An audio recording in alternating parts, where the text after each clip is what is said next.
it's you. Is there a situation?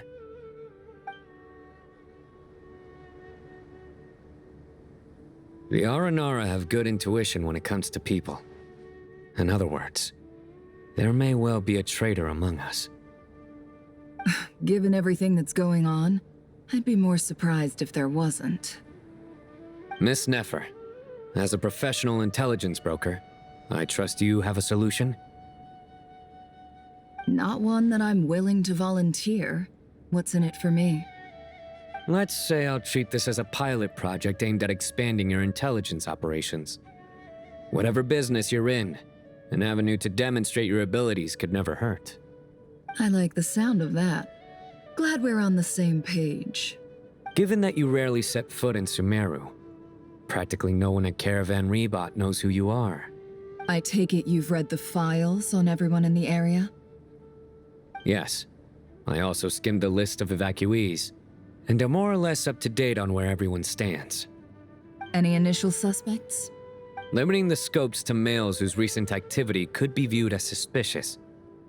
I've identified 3 names. The Aranara saw 2 people talking, but currently we only have 1 suspect.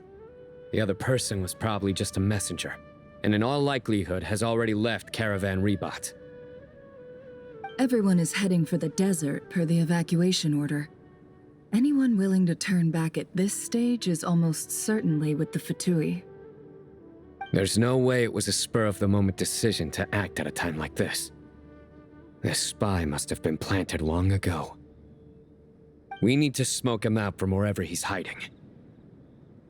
Sounds like you have the beginnings of a plan.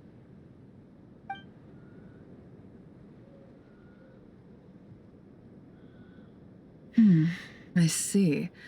Your suspicions are well-founded. I'd be watching him too if I were you. So far, we still lack solid evidence that he's been bribed.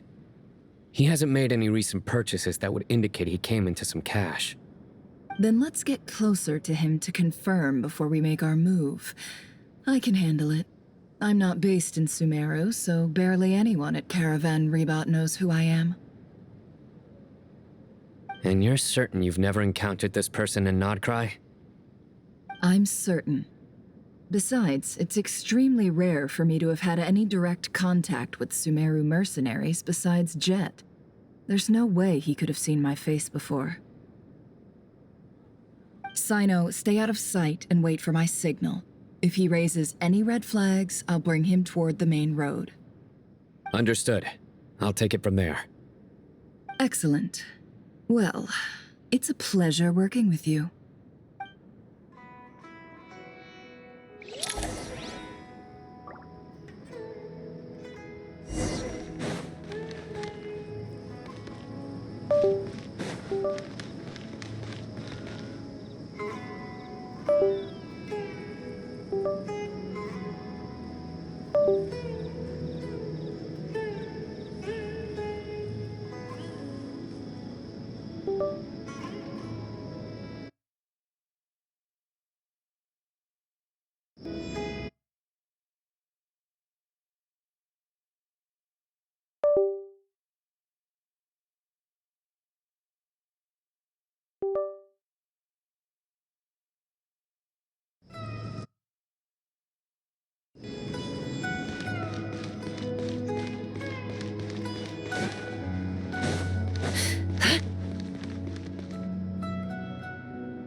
Darker skin, scars, frequents the desert and has ample combat experience.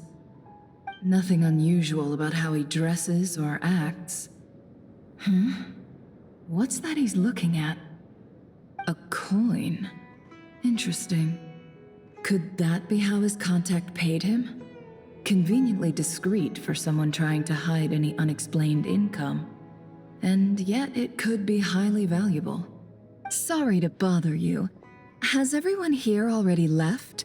I don't suppose you happen to see a lady wearing a hat? Ma'am, what are you doing in Caravan Rebot all by yourself? The main group evacuated some time ago. Didn't you pass them on the road? My friend and I lost some of our cargo along the way.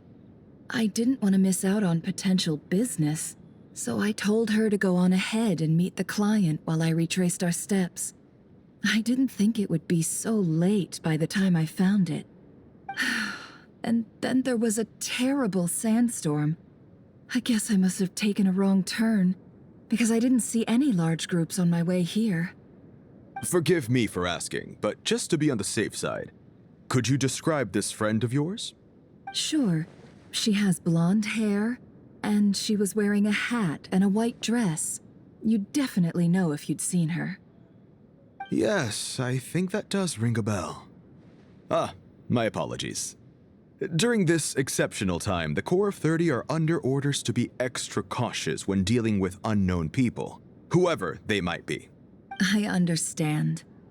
Well, sir, is there anything else you need to know? If not, I'd better try and catch up with them. Hey, wait! They left a good while ago now. You'll never catch up with them on your own. Why don't I give you a ride? I'm here to collect the last few people anyway. We have plenty of carts, so one more won't be a problem. That would be amazing. Traveling with a group will be much safer. I'll have to pay you for your trouble.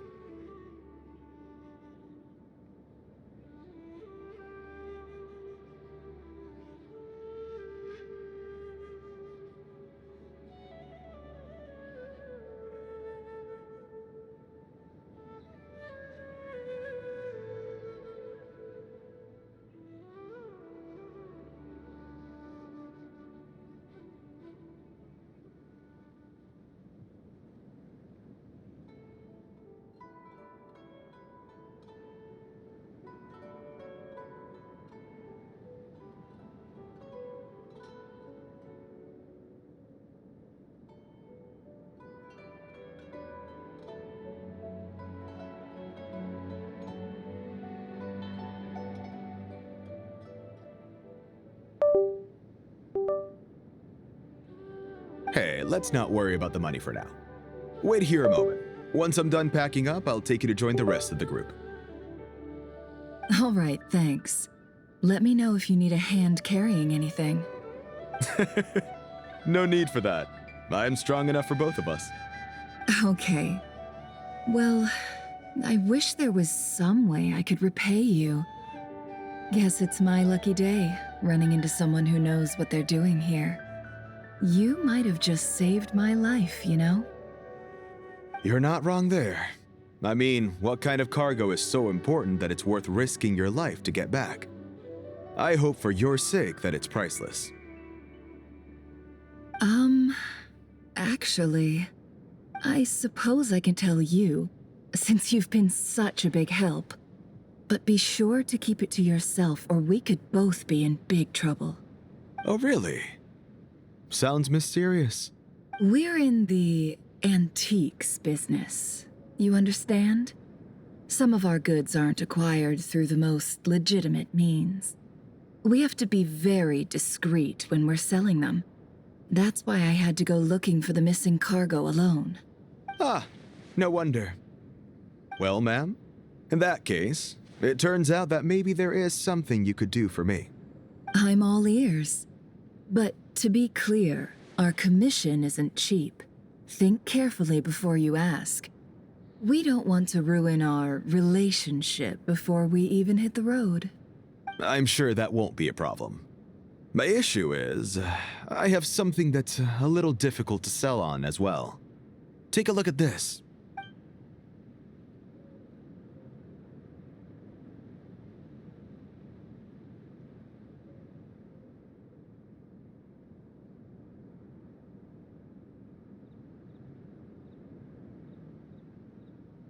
Pure gold. That's quite something. How'd you come across it? Dig it out of some ancient tomb? If you look hard enough, there are many treasures to be found in the mausoleum of King Deshret. It has no distinct Snezhnayan markings. That'll be why he's going with that story. And he clearly doesn't want to arouse suspicion, so he's on the lookout for an opportunity to make a quiet trade. Surely you have an existing business partner. Won't they take it off your hands? I hope I won't be attracting the wrath of my competitors by helping you sell this. The shop I used to work with is having cash flow issues at the moment after losing some money. I'm under enough pressure as it is without having to deal with them. On the off chance anything went wrong, I'd never get my money back. I understand. Gold is the last thing that traders with cash flow problems want to see. Well, in that case, I think we can work something out. As it happens, I'm just about done packing. Shall we make a move? Sure. Let's walk and talk. Evacuation was a huge operation. They needed a few people to stay behind and tie up loose ends. And I ended up being one of them. You're lucky you ran into us in time. I certainly am. I don't know how this happened. One thing led to another, and look how it ended up. I just hope our client doesn't get spooked and cancel their order. Fingers crossed. But either way, life goes on, and we all have to make a living somehow.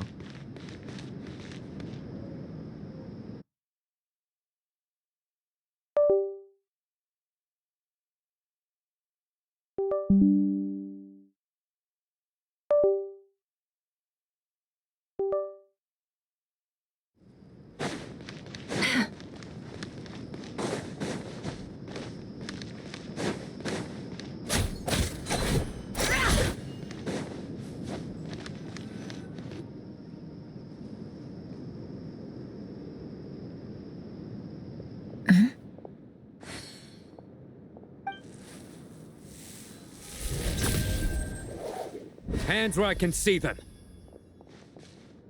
General Mahamatra! No, wait! What are you doing? This is the coin? Good. Sadly, you won't have the chance to spend it. Nicely done. Looks like Sumeru's Matra are a well-oiled machine nowadays. Unmarked gold coins are quite difficult to trace. Thanks to you, we have secured the evidence. Here's what's gonna happen.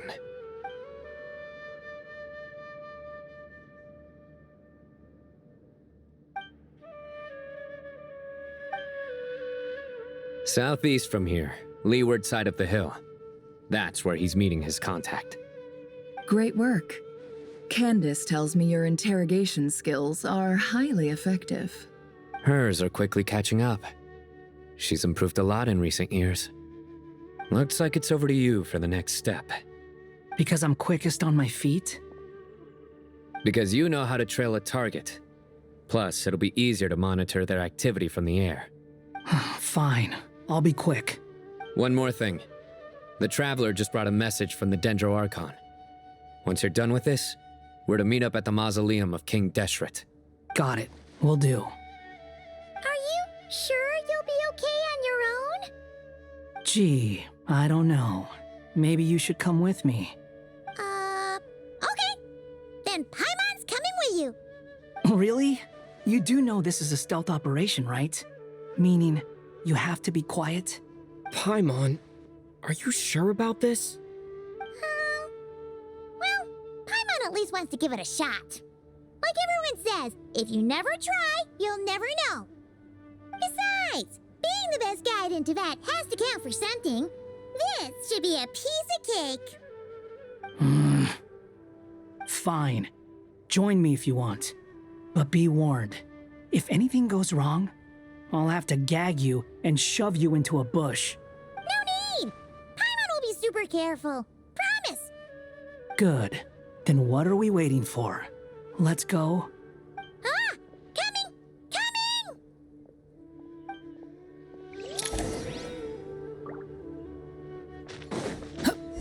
Behold!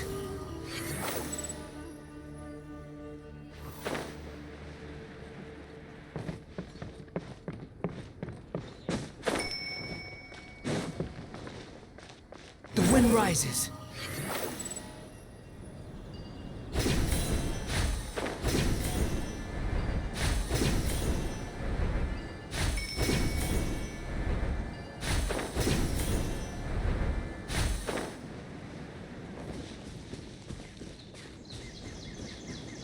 That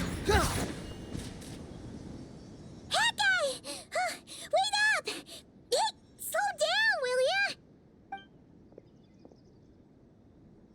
We're here. Now we wait. Okay, yeah, cool. Cool. What's on your mind, Paimon? Huh? Oh, nothing? I thought all you cared about besides being a guide was food and sleep. Why the sudden urge to go on a dangerous mission? What's that supposed to mean? Paimon's been on plenty of dangerous missions before. But never on your own. You hardly ever leave the traveler's side. Just saying, I'm kind of at loose ends right now. So if you did want to share, I suppose I'd have to listen. If not, suit yourself. Makes no difference to me. That guy? Do you think Paimon is useless? What? Where's that coming from? When we were in Notcry, Paimon suddenly realized something. Even though Paimon's with a traveler every single day, whenever we face real danger, she can't do anything to help. Paimon doesn't get like this very often. She just got really scared when the traveler got kidnapped that time. What if he never came back? What would Paimon do then? And the more Paimon thought about it, the more useless she felt. But Paimon doesn't want to be a burden. Paimon wants to be a friend who's actually useful. Does that make any sense? You know, that feeling of just being completely useless and... Oh, Paimon probably sounds so ridiculous right now.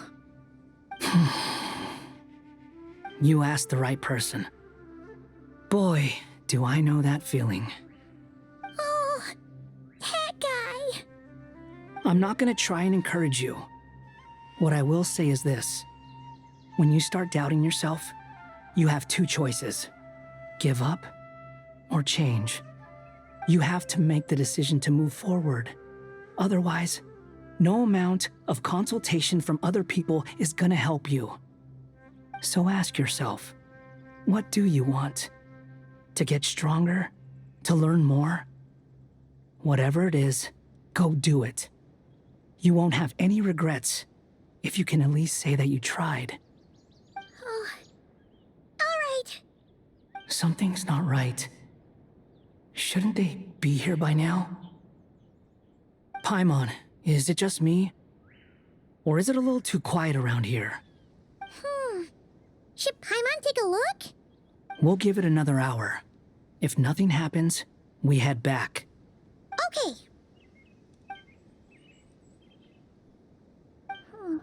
How strange. We've been here for ages. Where the heck are they? Have we been stood up? What is it? Did you think of something? Something feels off about this whole situation, but I can't quite explain why.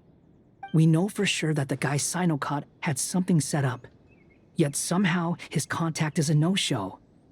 So, either the handler got caught, or, more likely, they decided to cut our guy loose. But how would they know to do that? Wouldn't they at least send someone here to check things out? That's the problem. They couldn't possibly know what's happening here. Unless... This feels all too familiar. Come on, let's head back.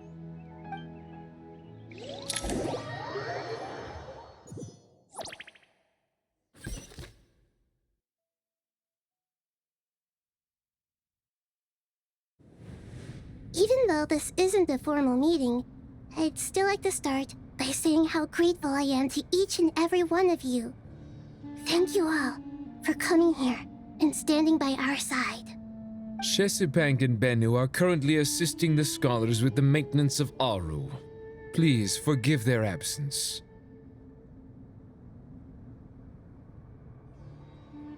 As for Hermanubis, may he rest in peace. We remember him with great fondness. There have been times when I imagined what it might be like to meet you all. Now that it's really happening, I feel quite emotional. Time has taken many things away, but that which remains is all the more resilient. I must say, there is one thing that rather surprises me. You appear to be in good spirits, Lesser Lord Kusanali. But even so, I can sense that the life force given to you by the Dendral Dragon has far from fully resolved the problem of your vitality. Oh no! So even Apep's power didn't work? Don't worry, Paimon. It worked very well indeed. The issue is how closely I am tied to Irminsul. Until the problem with VII is resolved, there is no way I can fully recover. Sumeru has undergone tremendous changes during your absence. When gods pass away, inevitably, people's faith in them grows weaker. You must have sensed it already. Your power is not what it once was. Regrettably, this is true. I too have grown weaker due to the effects of Irminsul. Right now, we're all in quite a sorry state. Then what do you suggest? We take all the help we can get. Sumeru is our shared home. You and I, gods and humans alike. We must unite all our strength in this moment. Though Al-Ahmar is no longer with us, the alliance between the three gods remains in force. Regardless, as subjects of our king, we have a responsibility to support Sumeru through this catastrophe. Not to mention that it was the people of Sumeru who released us from this prison of Aru. Times have changed, and the people of today possess greater wisdom than those of the past. You really know how to give a rousing speech, Goti. Now then, let us learn more about your plan. The brightest minds of the Sumeru Academia are busy opening and renovating Aru. They claim it has something to do with Irminsul? Correct. Irminsul has existed in Teyvat since the very beginning. But during the Age of the Dragons, it did not possess the significance it holds today. After the Heavenly Principles arrived, the power of the Light Realm was divided into elemental energy, and Irminsul was refashioned as a device that records and preserves all information. Since then, everything in this world has been inextricably linked to it. As the Dendral Archon, I have a duty to protect Irminsul. To Sumeru, it is both a national treasure and undeniably a major threat. Teyvat has seen many upheavals in the last few years. The most recent of these was a major crisis in Notcry, which forced Sumeru to be even more vigilant than usual. I made sure to monitor all the pathways through which an outsider could potentially transmit themselves into Irminsul. But despite my efforts, a major problem still arose within. I still believe that someone has actively invaded Irminsul. But rather than taking any of the pathways I referred to, the intruder chose instead to utilize the most direct route, and the only one that cannot be protected against.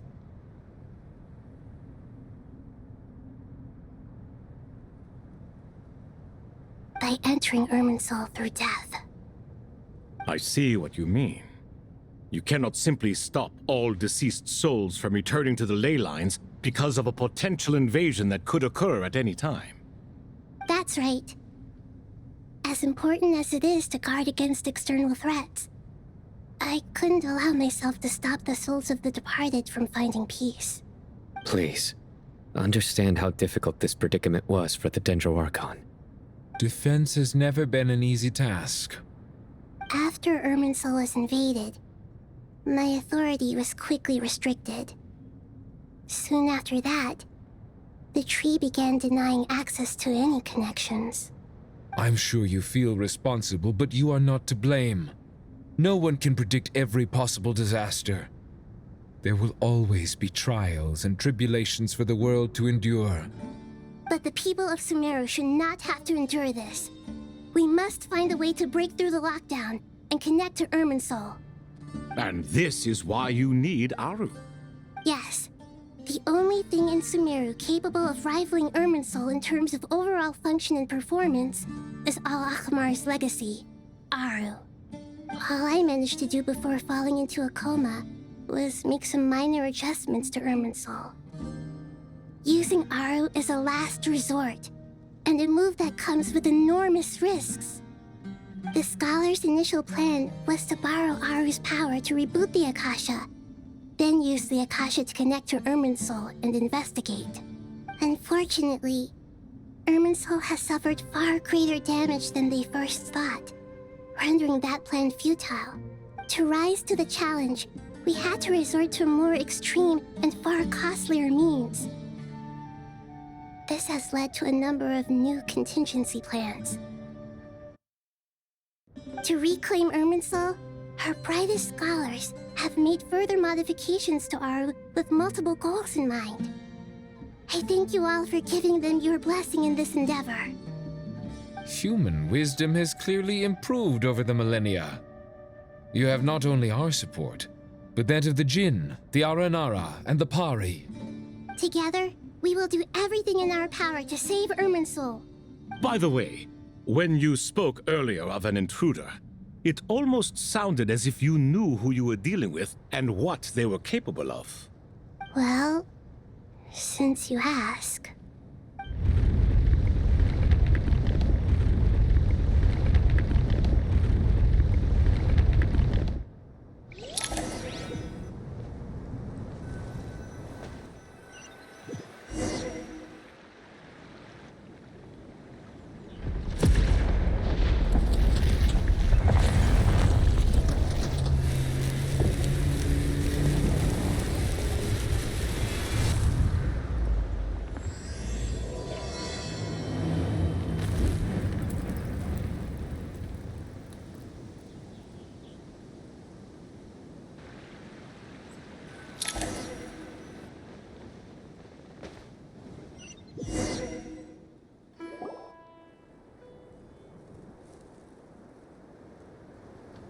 Master Tainari!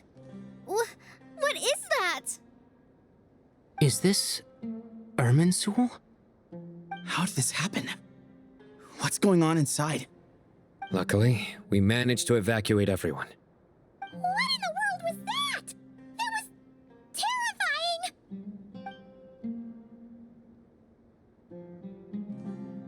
Oh my.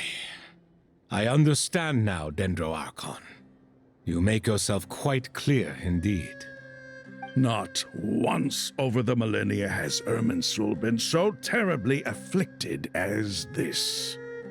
Please continue, Dendro Archon. Irminsul's root system is what comprises the ley lines.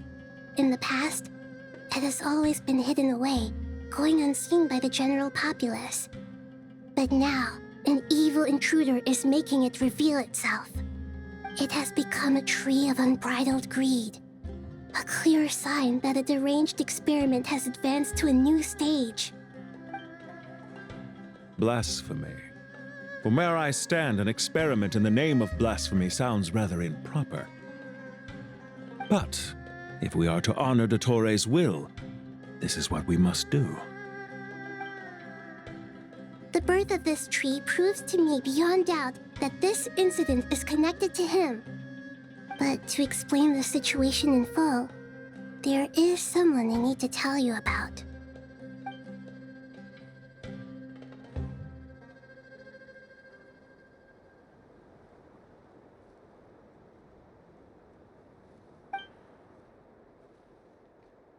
Zandik. So it was him. I saw him in the desert once. A man of supreme arrogance. So this is where it has taken him. But didn't Dottore die and not cry? How is he still able to do all this?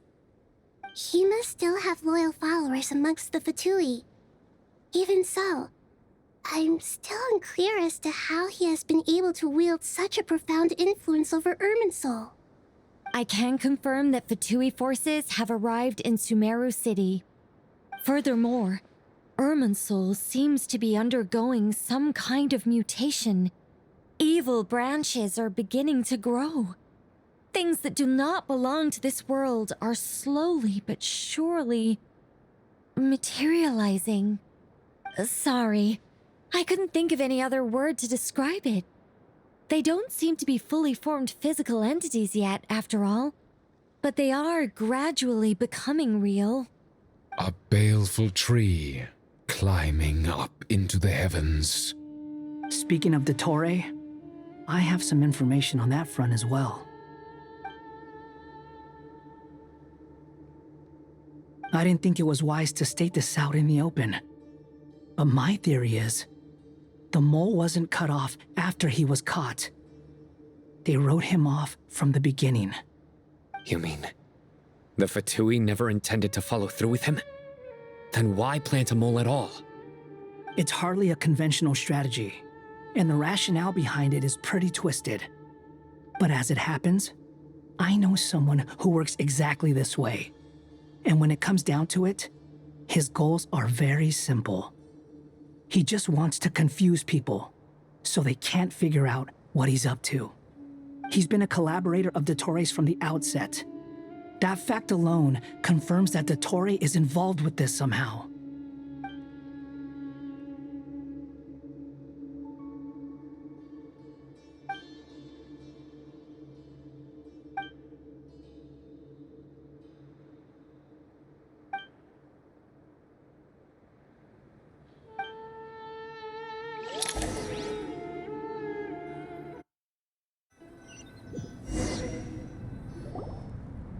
There is still much to be done.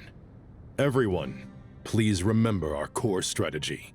As per the discussions, the following groups must act immediately. Mr. Alhaitham and Mr. Kave, the next phase of the Aru renovation project must begin right away. Godspeed to you both. We'll give it everything we've got. The plan looks feasible, but the implementation will require certain resources. General Mahamatra Sino and his team will help to procure the materials required for modifying the terminal. No problem. I've already spoken with Sethos and Hat Guy, and they've agreed to assist me. This kind of thing is best left to the fleet-footed, right, Hat Guy?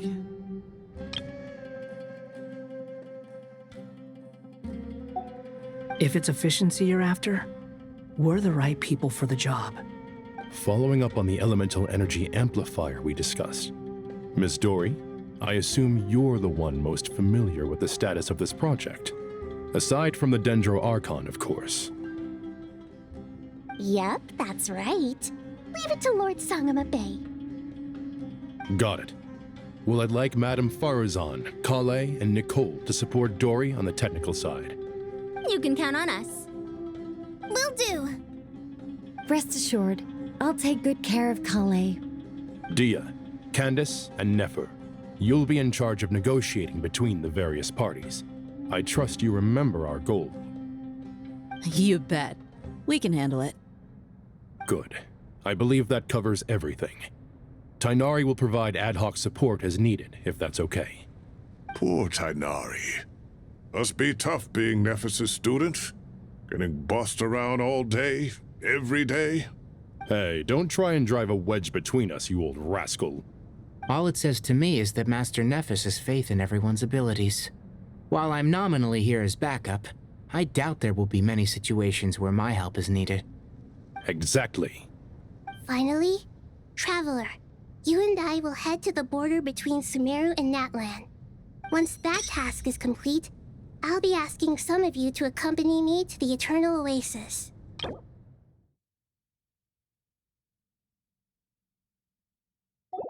The Eternal Oasis?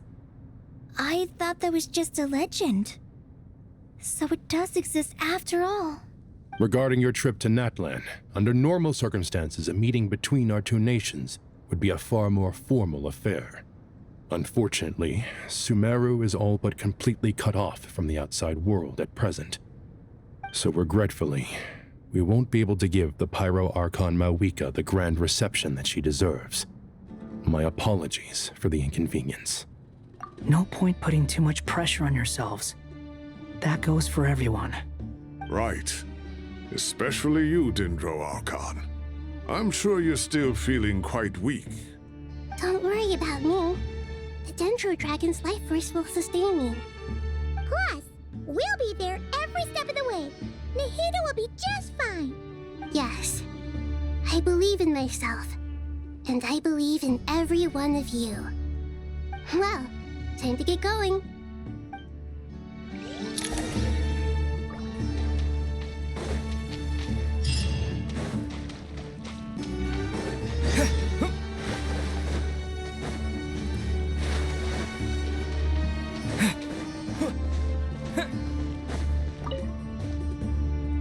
To what extent we can implement the final plan depends on how successfully the Akasha can be modified and configured.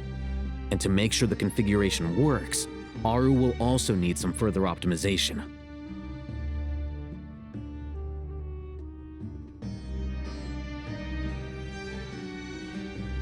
Yeah, no surprises there.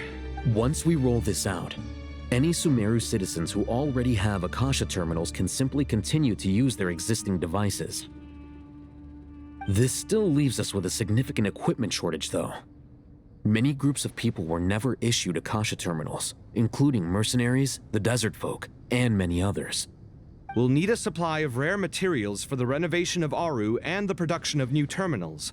Right now, the best place to source these locally is from the primal constructs within King Deshret's mausoleum. Time is not on our side here. It's gonna be a race against the clock. The Aru merge and renovation project will have to be carried out by you two. Everything's riding on this, so failure is not an option.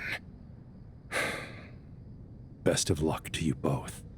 As discussed, General Mahamatra Sino and Mr. Hat Guy will source the required materials. Mr. Sethos is quite familiar with the layout of King Deshret's mausoleum. With him accompanying them, things should go quite smoothly. I have every confidence. In the meantime, we may as well take a breather. Makes sense. There's not much we can do until the materials arrive. Get in formation and stay close. What is this, boot camp? Knock it off. It's just Sino being Sino. You know what he's like. Everyone clear on our mission objective. Look at the excess primal constructs, dismantle them, and extract the required materials. And King Deshret's 7 pillars agreed to this? If they're just sitting there doing nothing, we might as well put them to use. Thoth's words, not mine.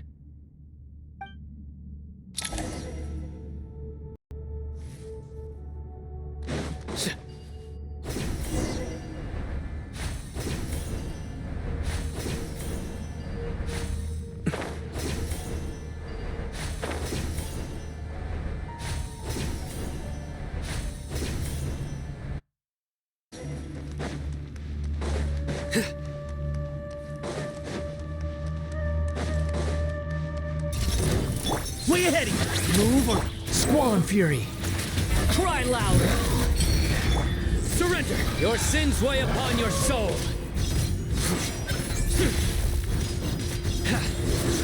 Guilty! You stay condemned!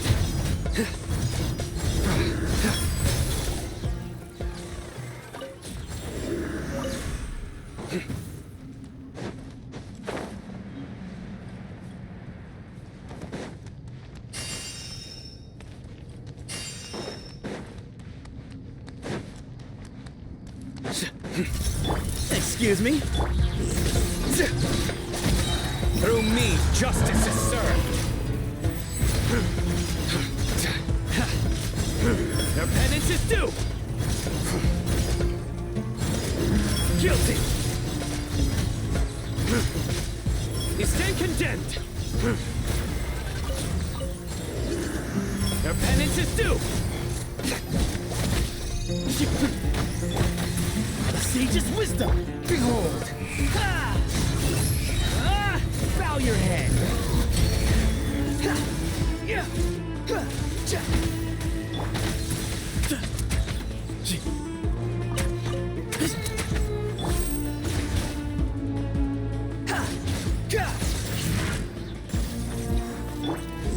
These devices should still be usable even though they're broken down. Let's take them back for the others to review.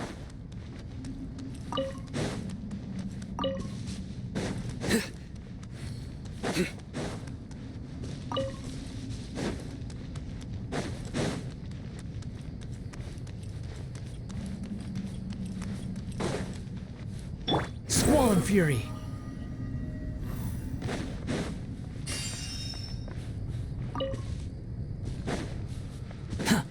Quit following me.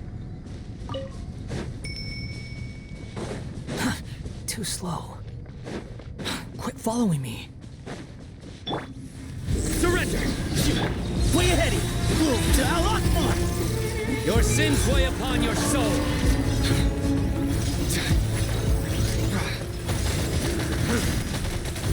Guilty! Your penance is due! You stand condemned! Your penance is due!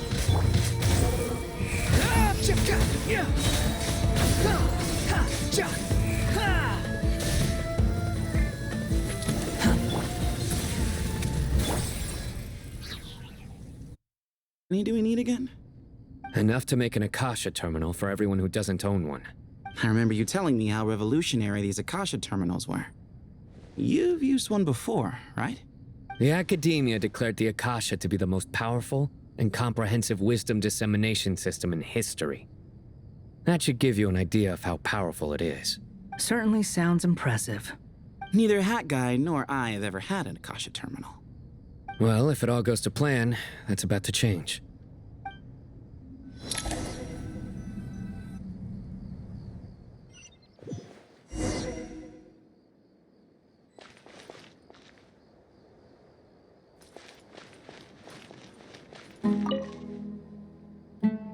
Oh, goody! Thank you so much for handling the delivery. What a long way it was. You've really outdone yourselves.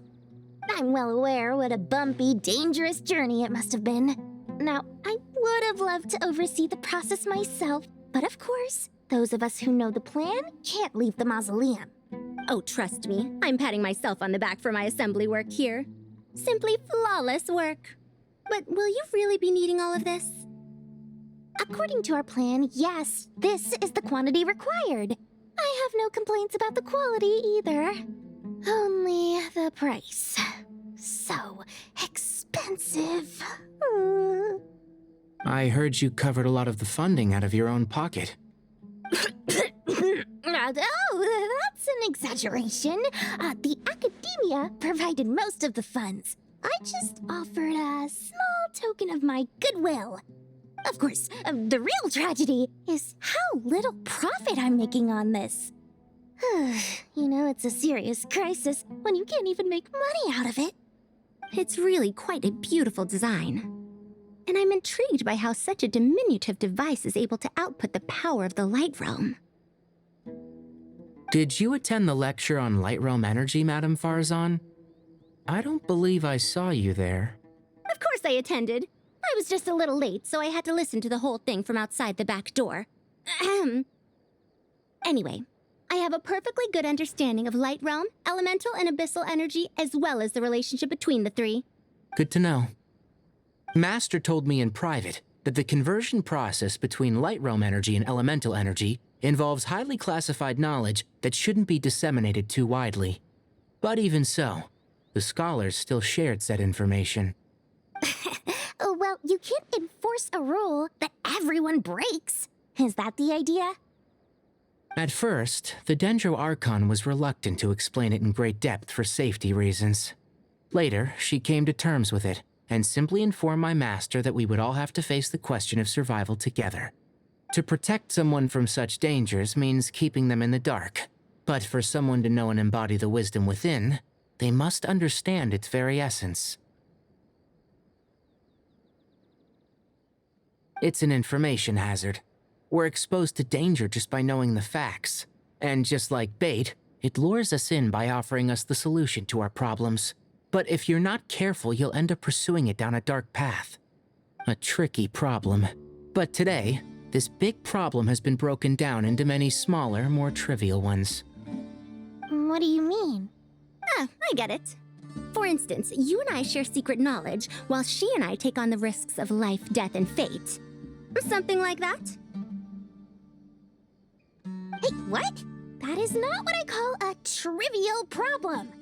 Well, as they often say in Vahumana, an event that is monumental to the individual is negligible in the grand scheme of history. Generally, the fate of the individual is an insignificant affair. Being from Amorta, where the subject of our research tends to be a lot more personal, I have to disagree. It's hard to dismiss the individual as insignificant. In other words, the big problem of survival has been broken down into many small, interconnected factors, and each one of us represents one of those factors. When the same secret is shared with a group of people, the same fate binds them together. Most people would find this unimaginable, but to us scholars, this is the path that has always beckoned to us. Sharing knowledge is a good way to fight against fate. I will always believe in that. All right, I think that's everything. Thanks a lot. But don't go anywhere just yet. I'll still be needing you to calibrate the equipment.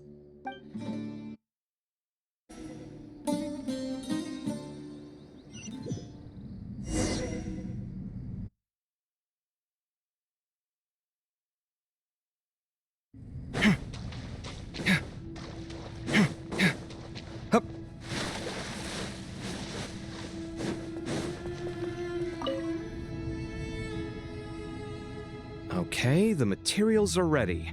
We can proceed with the next phase. Alhaitham, how are you getting along? Most of the information in Aru is written in ancient desert scripts.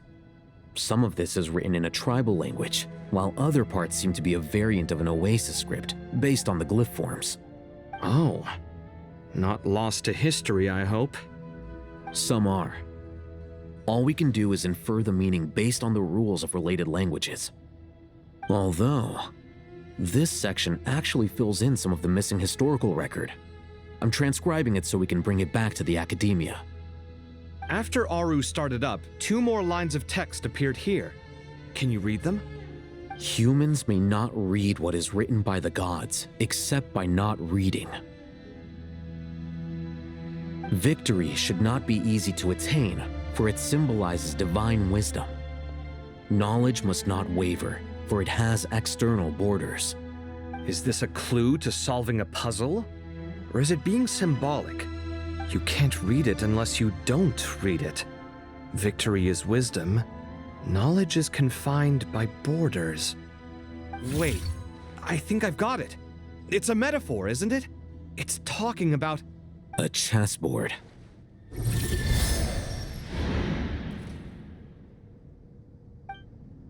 You were right. The youth of today are skilled at solving riddles.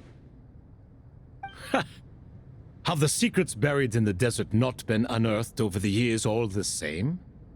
Since Aru is a place reachable through wisdom, this day was bound to come sooner or later. Oh, I've always been against overly cryptic sentences. Don't you get tired of reading and writing all that? Ah, it's you 3. Just in time. We've been delving deep into Aru, and now this board has appeared. I've heard this was how you'd while away your free hours. You must be quite the experts by now in that case. It is true. King Deshret's chess games are some of the most well-loved of all his wonderful creations. If you have ever been to Safhe Shatranj, you may well be familiar with the chess pieces you see here. Is this chessboard supposed to be another visualization of the interior of Aru, then? Naturally. Visitors, everything is ready. Only by completing the challenge on the board in accordance with the rules will you be permitted to overwrite Aru. 1 second. It's not dangerous, is it? Dangerous? Why, yes, of course. I should be the one to go, then. Wait for me here. Sounds like the self-confidence of our present company has rubbed off on you. Don't be ridiculous. I'm your upperclassman, and that means I have to look out for you. I appreciate the sentiment, but a game of chess typically requires 2 players. Besides, I'm sure they won't let things get out of hand. Keeping things relatively safe is in your best interest too, isn't it? Fair enough. I mean, you guys are controlling the difficulty, so please don't go too hard on us, alright? Ah, but Bennu said he wanted to put some respect into these whippersnappers. All right. Thank you. Obviously, we'll still try to be careful. This doesn't seem like ordinary chess. Is the goal to defeat the opponent? No, you must enter the board and pass the trials we have placed there. Ready? Let's do it.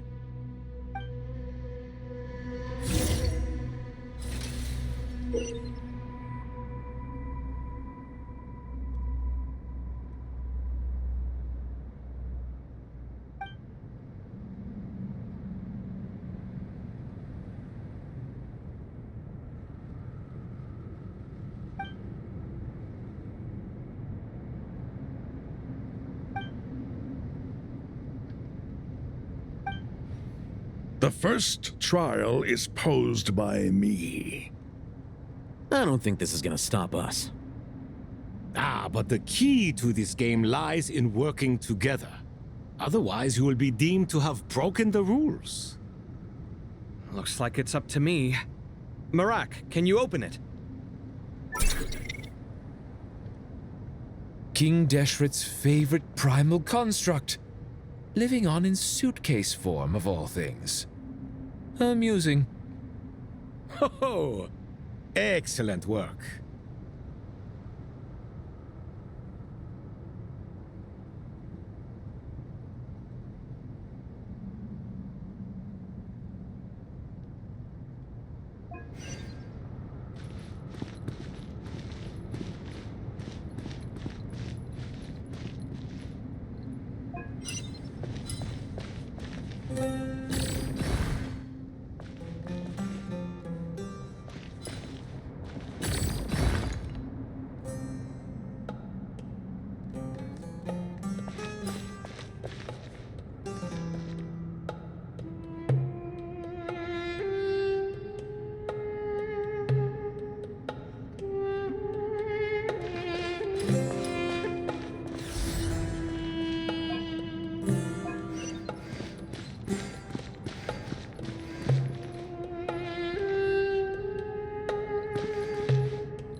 Now is the time for my trial. Now, don't be nervous. I'll make it nice and easy for you. Really? Thanks in advance. We appreciate it.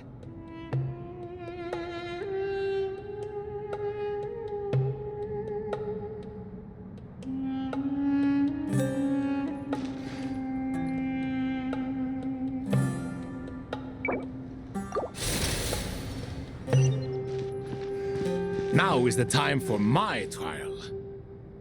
Now, don't be nervous. I'll make it nice and easy for you. Really? Thanks in advance. We appreciate it.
Strange time to catch up on sleep.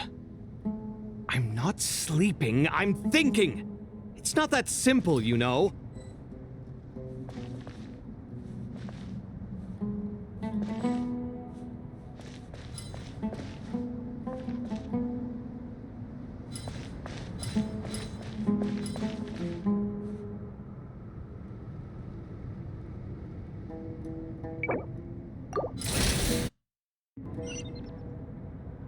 Now is the time for my trial. Now, don't be nervous. I'll make it nice and easy for you. Really? Thanks in advance. We appreciate it.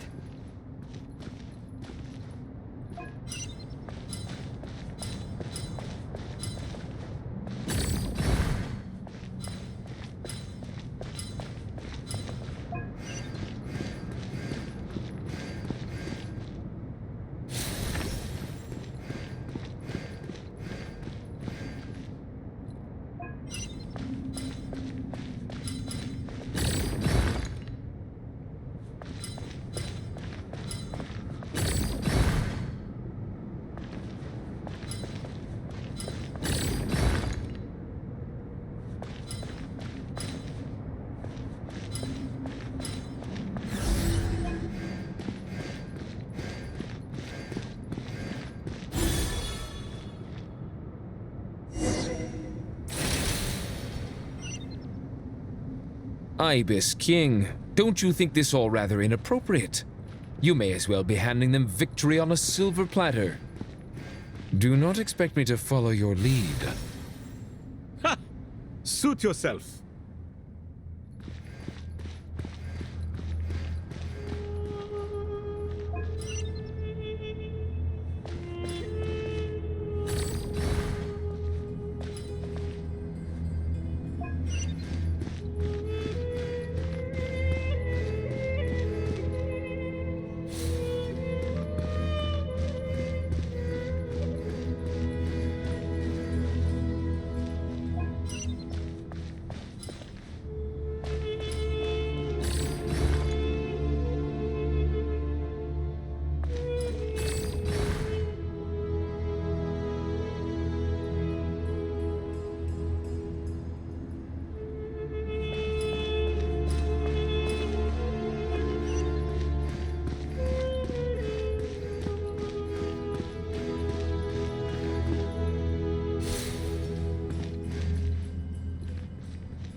Ibis King, don't you think this all rather inappropriate? You may as well be handing them victory on a silver platter. Do not expect me to follow your lead. Ha! Suit yourself.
Done. Finally. It's over. But seriously, that was incredible! Standing on the chessboard felt completely different from standing on solid ground. And also... Oh, sorry. I'll save my thoughts for later. Thanks to the three of you for helping us out with this. Is it just me, or were you giving us quite a lot of guidance along the way? We made but a humble contribution. You lived up to our expectations. Bravo! Our aid was not given for naught. In addition to the existing functions, I'd like to ask you for another favor. Since Aru's interference shield can cover the entirety of the mausoleum, it should be possible to extend its range even further. Perhaps you can find a way. So, building upon the existing functions to... I'm with you! Imagine for a moment. What would the ideal outcome look like if this function were compatible with the devices? I agree. This is the best solution possible. Please, everyone, we beg you to help us. Me, oh my! Well, since you ask so very nicely, I suppose... Goti? Kroko? What do you say? Naturally.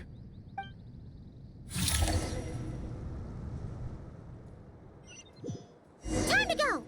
Let's go find Nahida!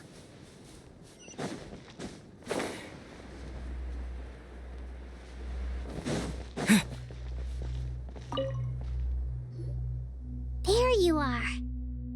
Miss Nicole truly is an angel. She shows great wisdom in guiding others, and she has already sent word to Natlan on our behalf.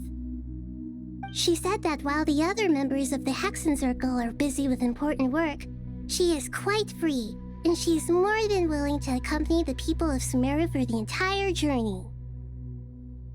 Oh, yes, Nicole, all right. Always super patient and loves to help everyone out. She's the best. She is. So kind and enthusiastic. Well, time for us to get going. Let's head out.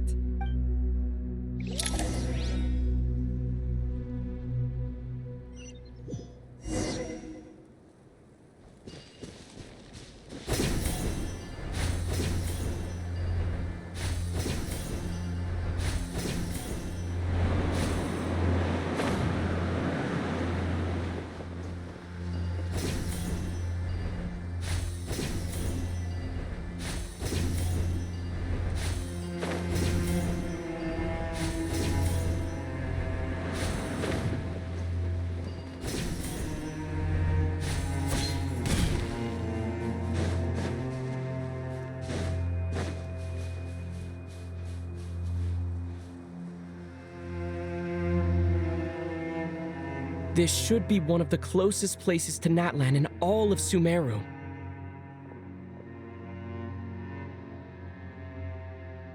There's the barrier Nicole and Nefer mentioned.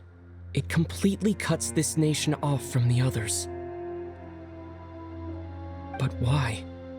Why separate you from the rest of the world now, specifically?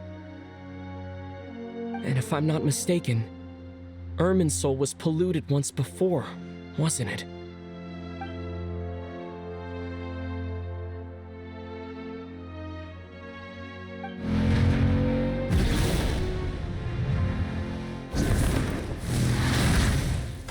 Good question. I'm wondering the same thing myself. That voice. Mawika!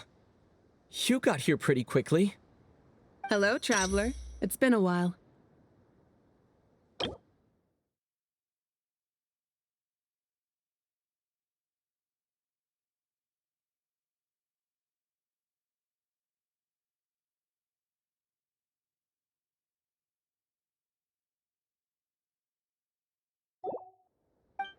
Hello there. Hello, Dendro Archon. Malika, I apologize for asking you to meet at the border on such short notice. I also apologize for not being able to greet you in person. The form in which you see me now is one carried by the Traveler. The real me is inside the mausoleum of King Deshret, and I am reaching out to you with my mind from here. Irminsul has been infiltrated by the Doctor. We must be on our guard, as he can spy on information in the world from within the tree. Fortunately, there is no record of the traveler in Irminsul, and you are still within Natlan's borders. My records will be preserved in the Night Kingdom, rather than the ley lines. As long as the Night Kingdom remains disconnected from the ley line cycle, the Doctor has no way of knowing my movements. Exactly. So by meeting each other in this way, the meeting essentially never happened. No wonder Paimon didn't come. You were concerned that her activity would be recorded by Irminsul. The Natlanese have heard about the situation in Sumeru. With the borders sealed off, merchants have been forced to stop their shipments. It's pretty serious, and you're the ones bearing the brunt of it. I'd like to address the question you raised at the beginning. I can offer a brief explanation, although it will sound rather cruel. I don't reach this conclusion gladly, but Irminsul predates the Heavenly Principles. It existed long ago, when the dragons of Natlan were at the height of their power. So even when the people of Sumeru became ill because of pollution, it was not a critical issue from the perspective of Irminsul itself. As long as it continues to function normally, the barrier will not be activated. But this time, the Doctor's invasion has directly affected the tree. That is what caused the barrier to deploy. The Heavenly Principles established a rule that when Irminsul is plunged into grave danger, a portion of power will be reserved to isolate Sumeru. That way, even if Sumeru is destroyed, the outside world at least has some time to catch its breath. We'd certainly need it. The Heavenly Principles created almost everything that exists in Teyvat today. To them, preserving the existence of the world and its inhabitants takes priority over protecting Sumeru. Meaning, protecting Sumeru now falls to you. Yes. My own power may be limited, especially compared to yours. But that doesn't mean that we're just gonna sit around and wait for the end.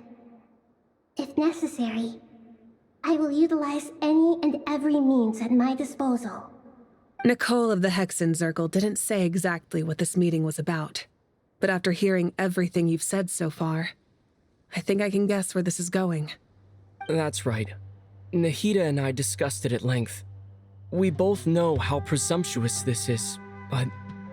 You need the Pyrognosis, don't you? Yes, you guessed correctly. Originally, I only intended to borrow it, but the situation is far graver than I foresaw. So instead, what I ask of you is to please give the Pyrognosis to Sumeru. Why do you sound so nervous? There's no need to be shy. Surely a gnosis is pretty important to a god. I guess, but it's not as if losing it would suddenly render us powerless. But I'm sure you don't need me to tell you that. With all the nations you've traveled to, and all the gods you've met, you must have realized that by now. As far as I'm concerned, a gnosis is basically an elemental energy enhancer. But I don't usually use it. You know me. I like to think I'm pretty strong without it. Yeah, not about to dispute that. So you see, you don't need to sweat it. Here, take the Pyrognosis. Huh? Just like that? Uh-huh, just like that. To tell the truth, I've always toyed with the idea of giving it to someone who needs it more than I do. I know you accompanied Nahida here to try and increase the chance of success. It's a good thing you did, because your involvement is one of the main reasons you've managed to persuade me. Are you sure about this? Handing over your gnosis just because of me? I won't try to quantify it, but trust me. Handing over the gnosis to Tumaini is far from the craziest idea I could think of. Besides, even if you hadn't come here personally, I think I still would have agreed to Nahida's request. Irminsul doesn't just affect Sumeru. It impacts all of Teyvat. I know all too well how difficult it can be to protect the things you care about. So logically, morally, or however you want to cut it, helping you is the right thing to do. You don't need to tell me the specifics of your plan.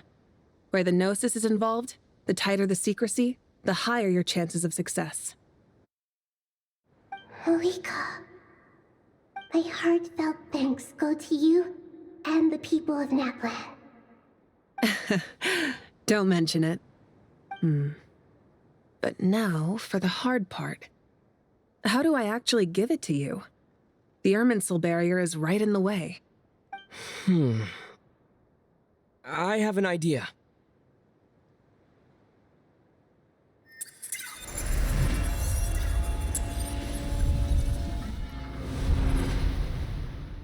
Just as I thought. Incredible. What did you do?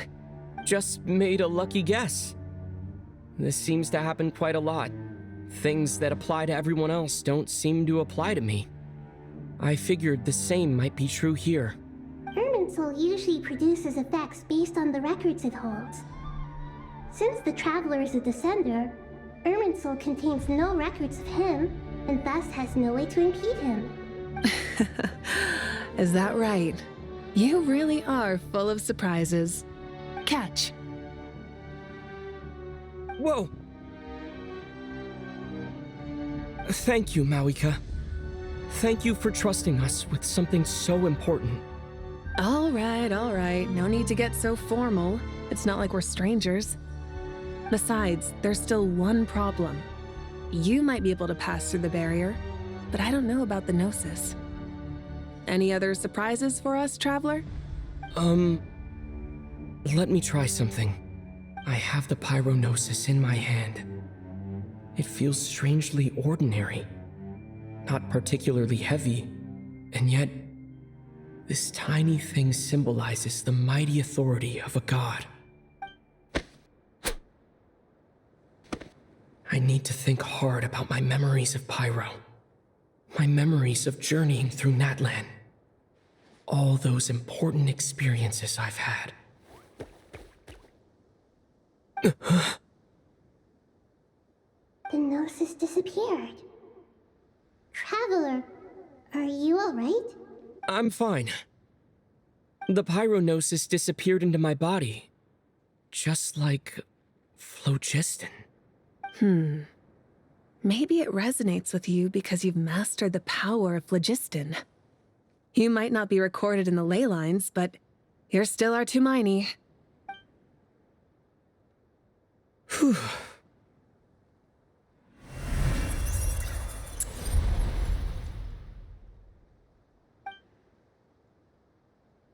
Please allow me to express my gratitude once again, Malika. Pleasure. Well, I've given you all the help I can. The rest is up to you. Good luck. We won't let you down. Yeah, we aren't about to lose.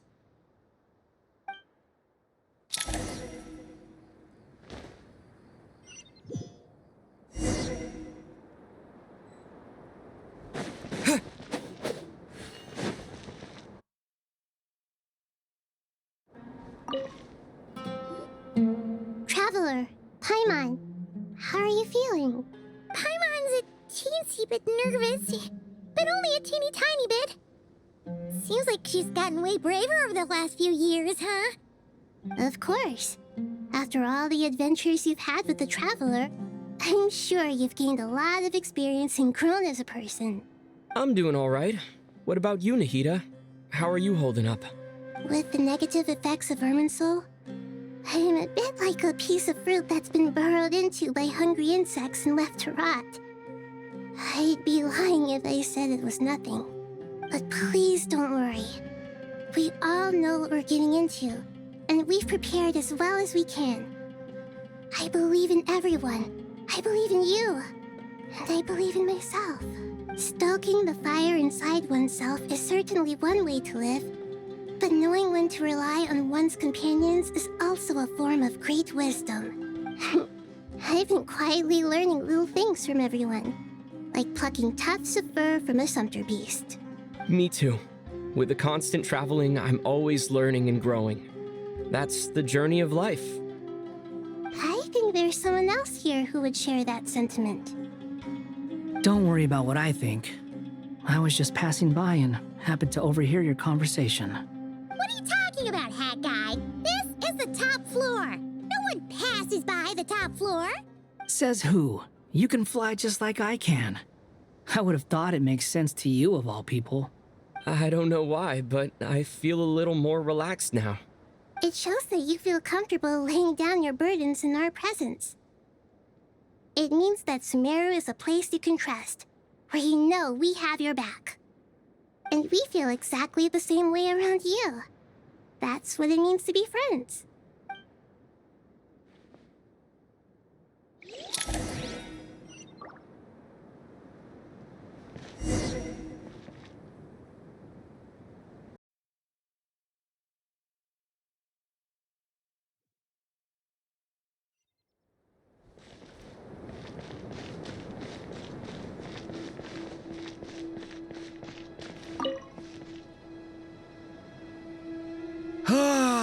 It's finally done. Ugh, but I have a nagging feeling that there's something I've forgotten. Oh, there you are. Everything wrapped up on your end?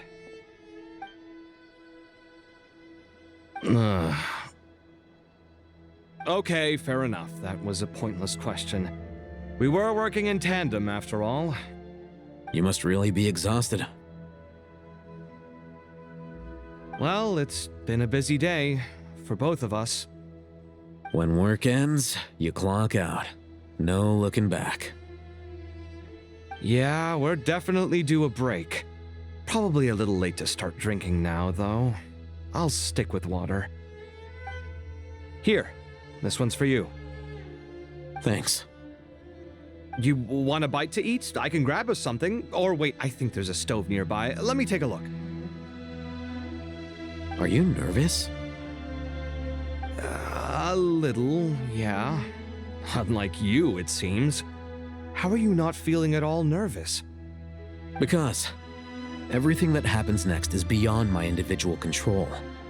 I don't worry about things I cannot influence. What do you mean, cannot influence? You're the one who came up with half of the strategies we ended up using. There's only so much I can do. I was only doing my duty. Was it like this last time, too? You mean with Azar and his accomplices? Yes and no. The situation back then was easier to control, but we weren't as prepared as we are this time. So the enemy is stronger, but so are we. I still vividly remember the way you interrogated me in the library after the fact. Where were you when Sumeru needed you most?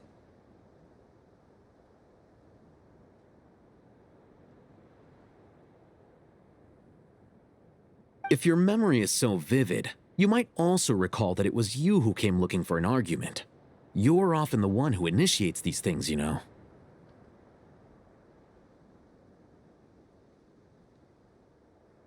I came for a conversation! I didn't know it was gonna turn into an argument!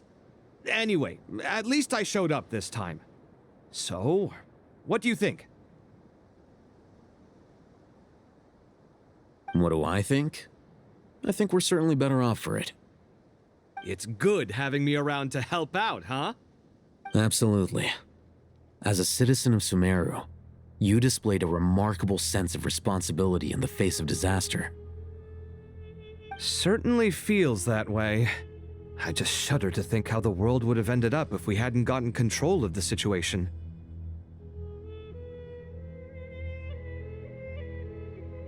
So, do you think this is what impending disaster looks like? The sky is so clear, and there isn't a whiff of decay or destruction in the air. It's hard to imagine that the fall of humanity could happen on an ordinary day like this. Awful things happen all the time. Sometimes people can stop them, and sometimes they can't. What you and I have done is increase our chances of stopping this one.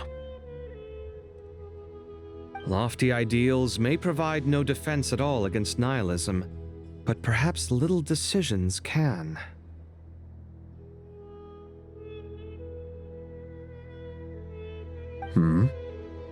Oh, nothing. It's nothing. I hope everything works out tomorrow. It will. As long as we stick to the plan, our chances of success are good. It's really strange. You're my junior, yet you always seem to act more like an upperclassman than I do. I think it's mostly a matter of temperament. Ugh. Walked right into that one, didn't I?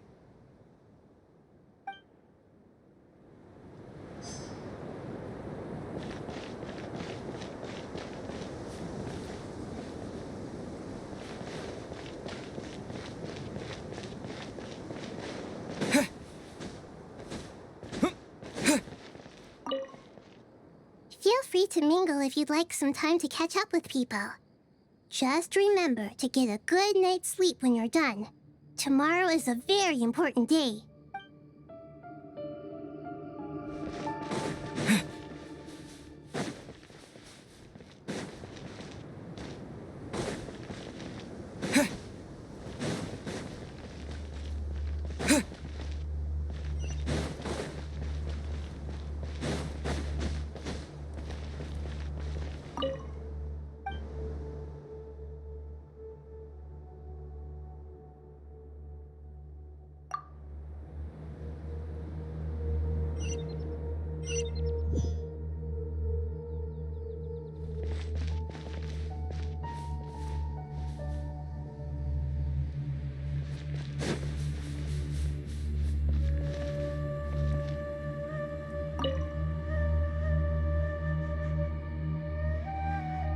Something on your mind, Miss Nefer?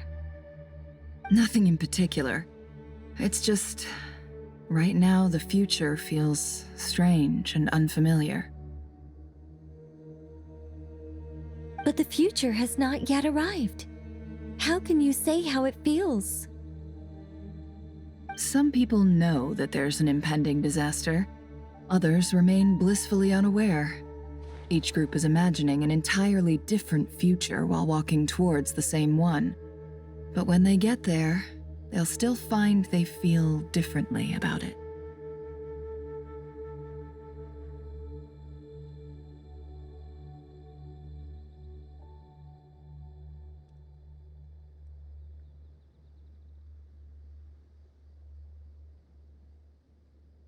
People are shaped by their circumstances. Different circumstances create people with different perspectives. I've always found the perspective of the Vahumana Darshan to be a particularly incisive one. Even at the height of the crisis in Nodcry, people held diverging opinions. But things are different this time. Indeed. Regardless of faith, gender, wealth, skin color, or eye color, everyone in Sumeru knows what will happen tomorrow. The world has never been an especially fair place. Yet now, against all odds, a moment of unprecedented unity and equality is about to take place. It's fascinating.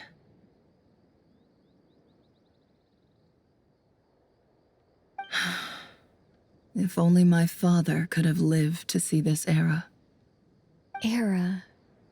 To me, that term represents a much greater span of time. It can be an unsettling word. I would even say I'm afraid of it. Do angels even feel fear? Yes, at least I do. I fear the gap that grows wider with each passing day and the never-ending flow of time. Time renders all memories insignificant and reduces all splendor to nothing. But those memories are the one thing I do not want to lose. You're very human in that regard. If angels draw too close to humanity, Our wings burn away in the bright flame of awareness, and we fall to the earth. After spending so long among humans, I have lost much of my former glory.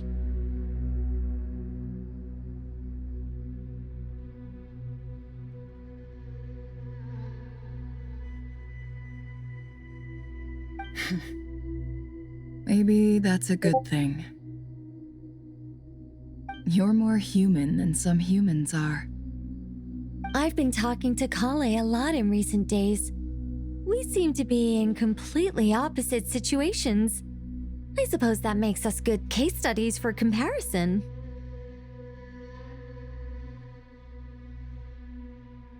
Case studies for who?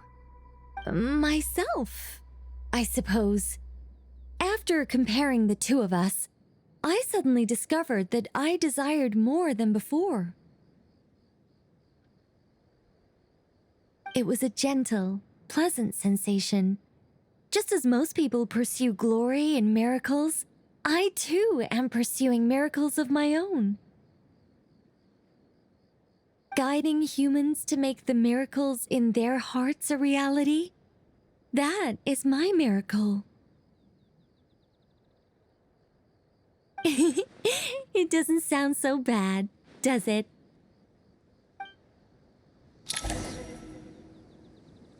It was a gentle, pleasant sensation.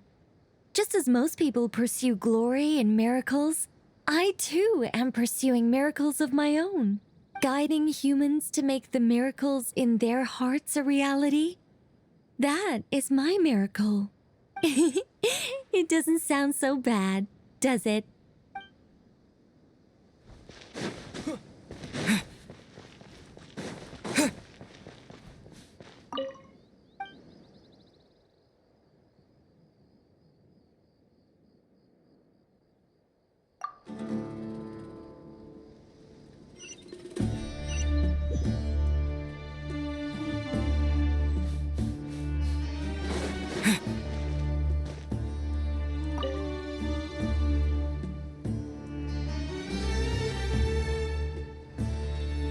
Look at the time. I should head back.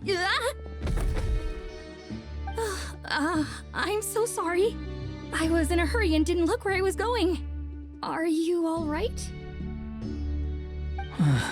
I'm fine. Wait, you're... Have we met? Not exactly. I think we may have crossed paths by the house of Dana before. Oh. You're Hat Guy! From VII, right? You recognize me? The clue's in the name, Mr. Hat Guy. Fair point. It's getting pretty late. What's keeping you up? I could ask you the same question. If I'm not mistaken, all the workload for the Ratawa Histarshan wrapped up a good while ago. Well, I have something of a background in Satyavada life, so I was helping the Dendro Archon make some preparations. But I must have lost track of time.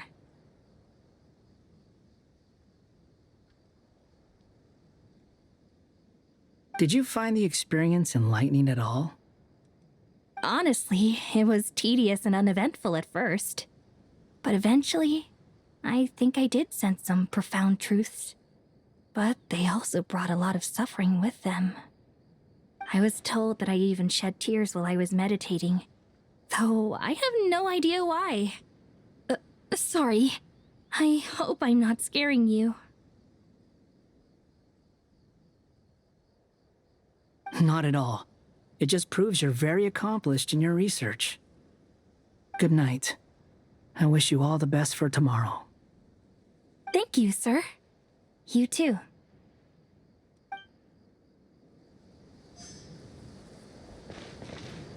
Good night. I wish you all the best for tomorrow. Thank you, sir. You too.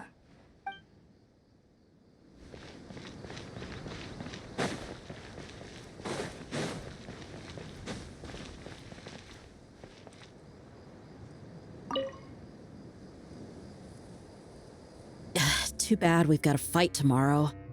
I could really do with a stiff drink. Let us pray instead. Prayer. How nostalgic. Lord Sangama Bay. Came to get some fresh air too, did ya? That's right. Actually, I was hoping I might run into you, Dia. I wanted to let you know that I've stocked up on that perfume you said you were so fond of.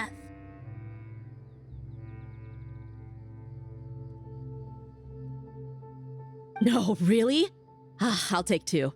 Any chance of a friends and family discount? I knew you'd ask that. And I'm afraid to say that.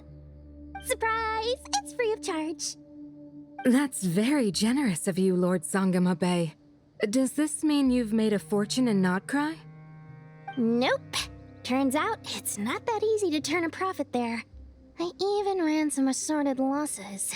But anyway, that has nothing to do with why I wanted to give you and Dia a small gift. Remember that merchant caravan you two rescued in the desert last month?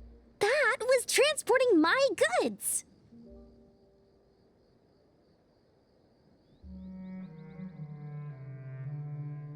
No way! I had no idea that was your shipment. Explains the, eclectic mix of goods, though. Lord Sangama Bay's investment in the desert and generous stockpiling of goods has helped many people over the years. The shelters you funded especially have made life a little easier for the children and the elderly.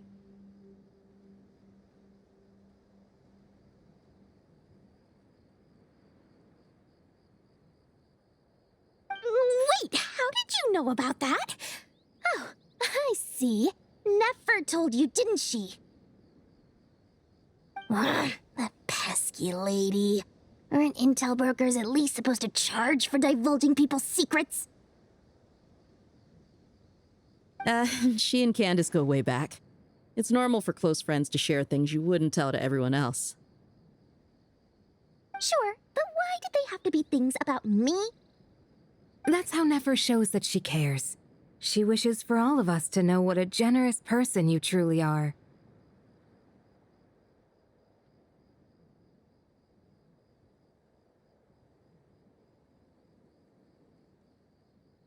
It must be hard trying to make a living far away from home.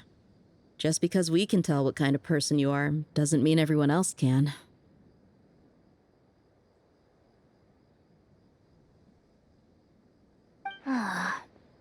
Well, maybe her intentions were partly good, but I don't think that's the full story. I'm sure she enjoyed knowing how much it would annoy me.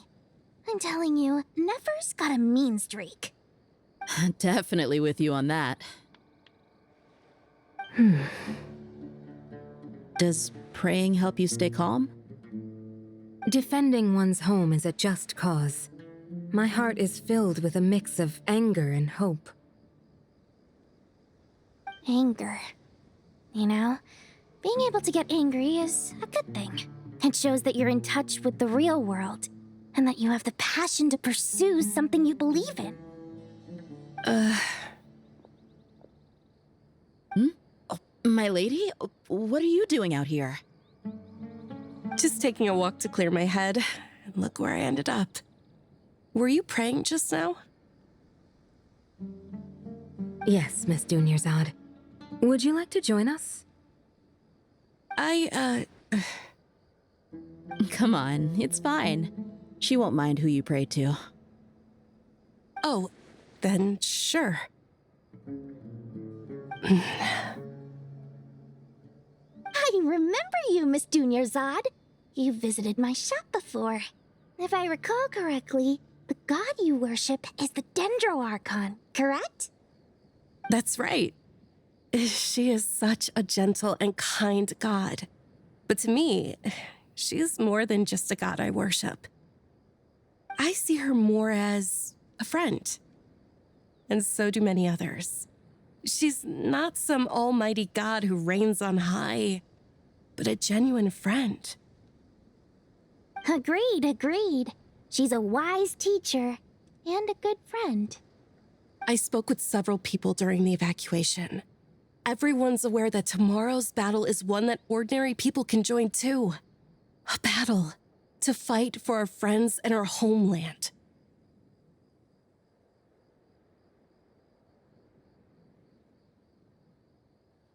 Oh, it makes me glad. I can finally do something for those who protected me. You've grown so much since we first met. Oh, a compliment? Ooh, more please. Thank you. My lady, you've always been a remarkably strong and ambitious person. It's indisputable. And that's not just a compliment. It's a statement of fact. What are you praying for? Our beliefs may not be entirely the same, but we both wish for the same thing. I pray that everyone will rise to the challenges ahead and return safe and sound. I pray for the safe return of all my companions.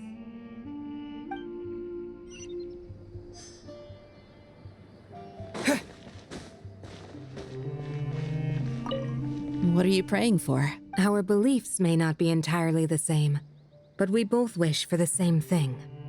I pray that everyone will rise to the challenges ahead and return safe and sound. I pray for the safe return of all my companions.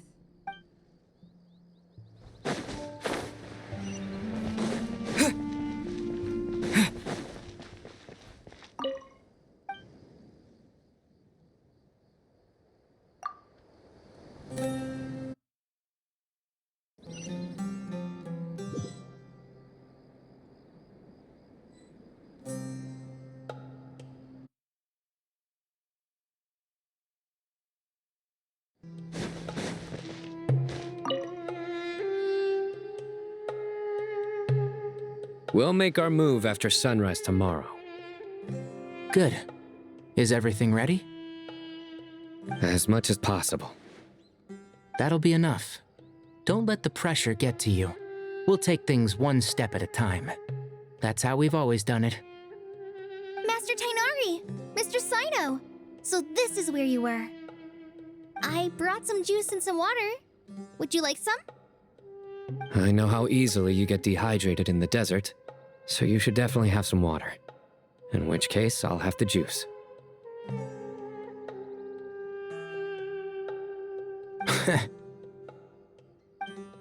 I gotta ask, though. Who's on juice-making duty at a time like this? Madame Farazan said she was feeling a little nervous, so I told her about the automatic juicer my friend invented. She took it right off me and started making carton after carton of juice.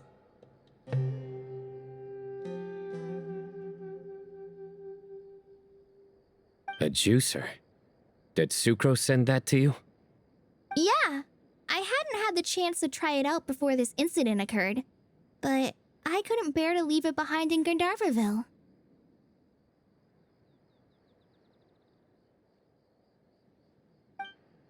The juice is very sweet. I think so too. Kale, how are you feeling? Physically, I'm okay, but it just still feels strange to me. Why would a great power like this come to someone like me? I know the feeling well. That same question ran through my mind every day as a kid. At least now, you have someone who can relate to you. All the more reason that you should apply for Spontamod.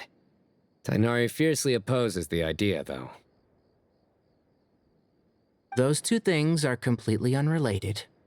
What are we all chatting about, Would anyone like any juice? Oh, you have some already. I had some earlier, ma'am. Maybe give the extra to someone else? Very well, very well. I shall be off then. There's this enormous power, and then there's little old you. You feel like there's no connection between the two. And that sense of dissonance is difficult to get used to.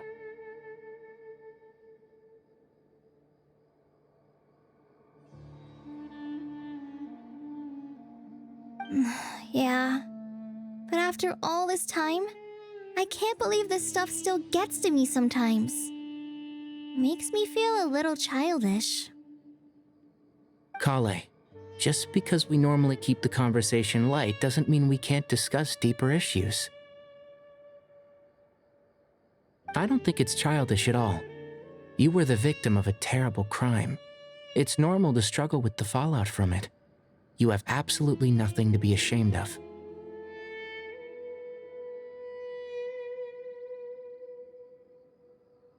My professor once told me that no incident can be considered truly resolved until the victim says it's over. Your rage and your pain are completely justified. Thanks. Miss Nicole said that the same god remains which were once used to inflict so much pain upon me have now become a weapon with which I can protect everyone. It's like my own personal kind of evolution.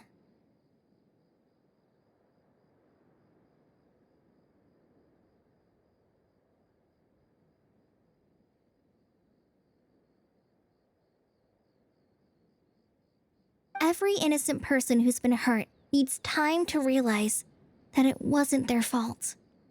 I was the same. But it's all about to be over. Tomorrow, it ends for good. I don't know if you've noticed, but you rarely stumble over your words anymore, and your outlook has become much more positive. It's a big change from how you used to be.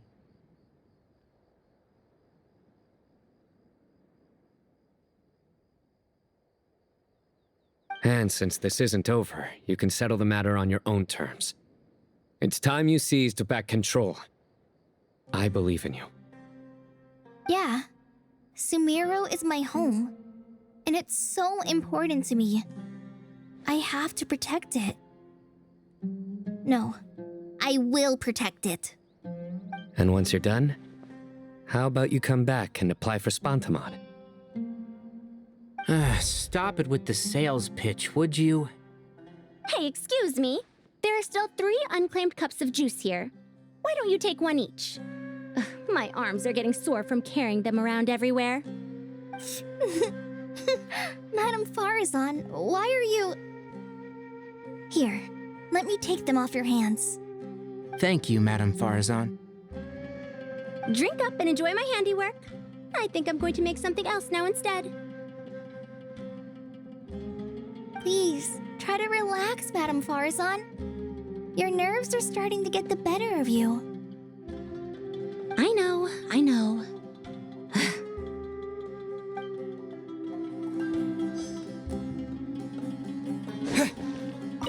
Drink up and enjoy my handiwork. I think I'm going to make something else now instead. Please, try to relax, Madame Farazan. Your nerves are starting to get the better of you. I know.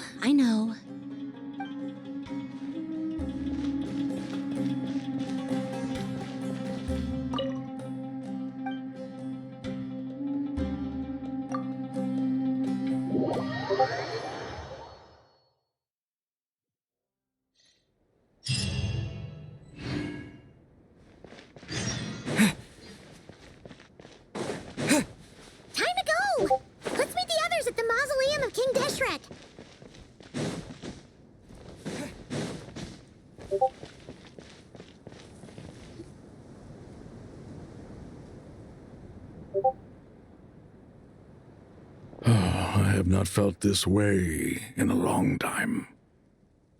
Standing up high, gazing out at the rolling dunes, one cannot know what freedom truly means without first losing it.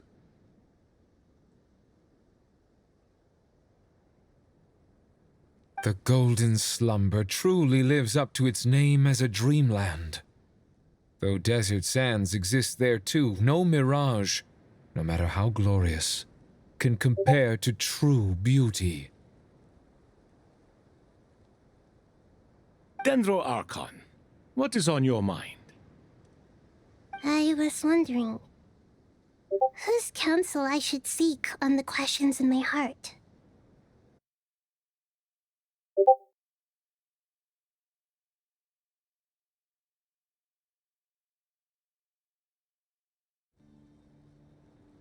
What kind of questions? So many. More than can be put into words. As I once said to a friend, we look, we see, and we comprehend. But the question still troubles us. What are the many disasters that this world faces but the sum of all irresolvable questions?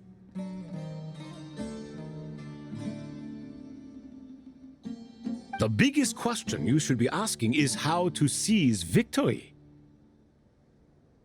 Yes. Although, I would express it differently. I must not fail. And so the question I am most curious about now is whether the path to victory will be an arduous one.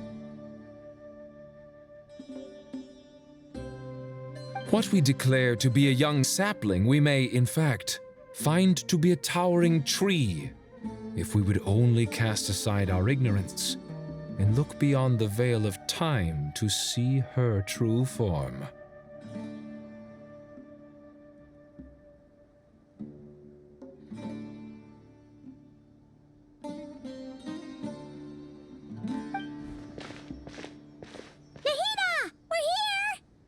Just in time. The preparations are almost complete. Ready when you are. We're here too. Miss Nicole! Miss Nicole! You run so fast! I thought I'd get a lot of exercise as a forest ranger, but I can barely keep up with you. Sorry, I got a little carried away. Lesser Lord Kusanali, the equipment is ready, and the modifications to Aru are all complete. As discussed during our meeting, Accessing Irminsul via the Akasha is no longer feasible at this stage. There are other options, it's just they're a little more extreme and more technologically demanding to implement. Maybe you should take it from here. The architecture and functionality of the Akasha terminals overlap considerably with Aru. There is reasonable evidence to suggest that one was developed based on the other, or that they both utilize technology of the same origin. As long as the transplant and merge operation succeeds, Aru should theoretically work on a scale greater than the Akasha and approximately equal to Irminsul. It will become the largest active computing device in all of Teyvat.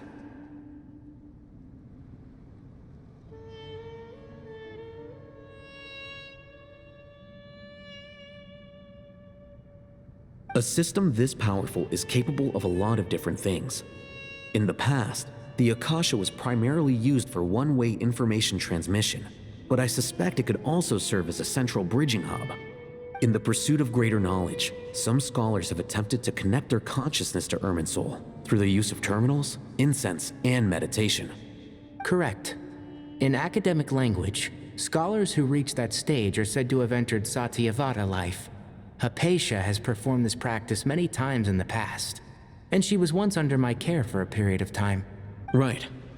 And this at least proves that there is a zone within Irminsul that can be connected to. that's right. Providing wisdom to the people is one of the very reasons for Irminsul's existence. I think I understand where you're going. Please, continue. In that case, I'll skip to the conclusion then. We need to further modify Aru, merge it with the Akasha, manufacture terminals, and distribute them to every single person we can reach. Every person? Even the desert folk? Yes, everyone. I've already calculated the amount of raw materials we need. So you mean we're going to get new Akasha terminals? Yes, but this time the people of Sumeru won't be using them to acquire knowledge, just to connect to Irminsul. That's the key.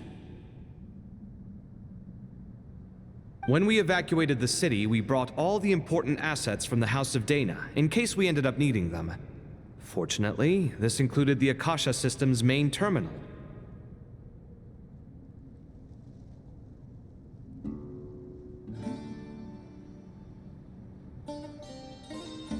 We've checked all the relevant records, and one thing is certain. Nothing like this has ever been done on this scale before, so... Everyone in Sumeru is part of the plan.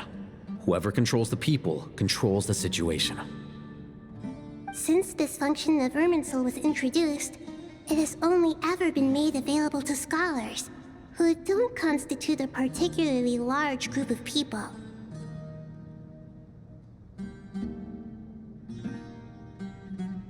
But by expanding the scale to include all the people of Sumeru, all the individual connections will stack up to create a significant load on the system. Under normal circumstances, Irminsul would be able to cope with the additional load.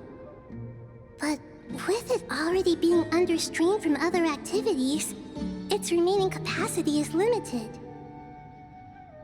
Thus, it might be possible to shut it down completely by overloading it.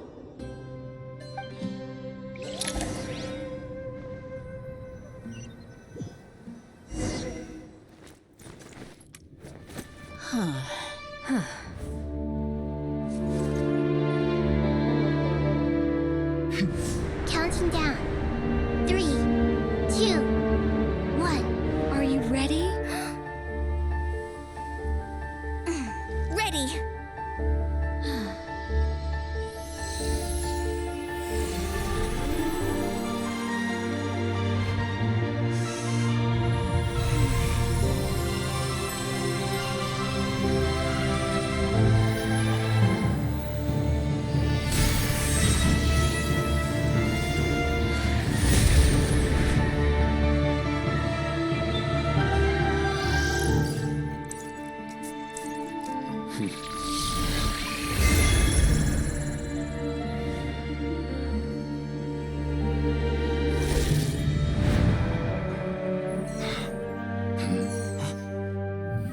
In the past, when people sought knowledge, they turned to the Tree of Wisdom.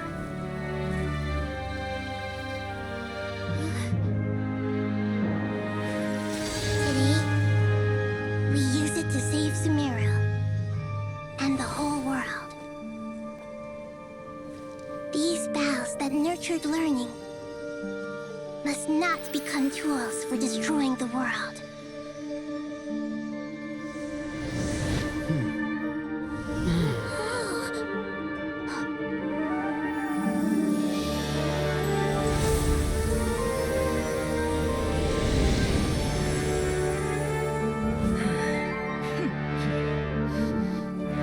Stop. Please stop. End this transformation.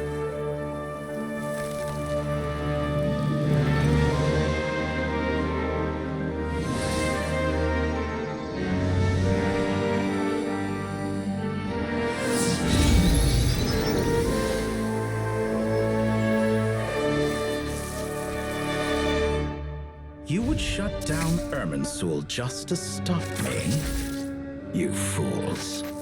I have all the time in the world.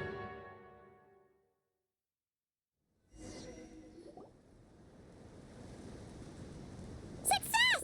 The evil Irminsul tree has stopped growing! Great.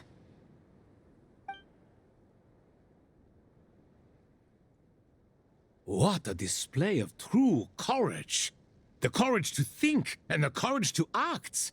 I never thought I would witness the shutdown of Irminsul with my own eyes. Perhaps this is human wisdom in action? Indeed, only humans could do such a thing. Gods are few and far between. What was once created for spreading knowledge is now used for another purpose. A rather ingenious plan. I am grateful to you three for your help. Only thanks to you were we able to extend Aru's interference capabilities to cover all terminals.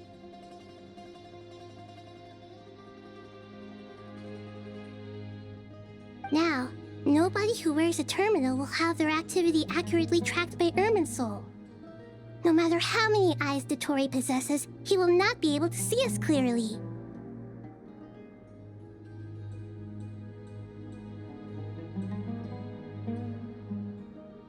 for the next step, I'll need the help of your supreme powers once again.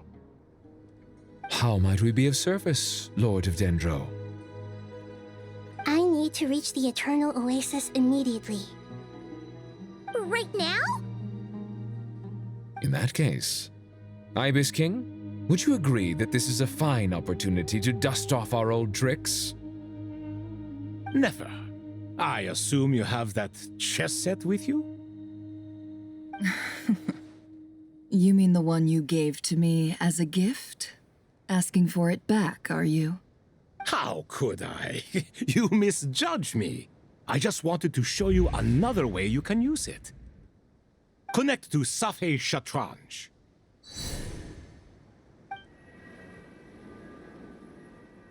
Safei Shatranj? You mean that place in the desert? Thoth's chess set gains its power from the chessboard laid out in the desert by King Deshret and ourselves. All ceremonies conducted using the chess set must be activated via Safei Shatranj.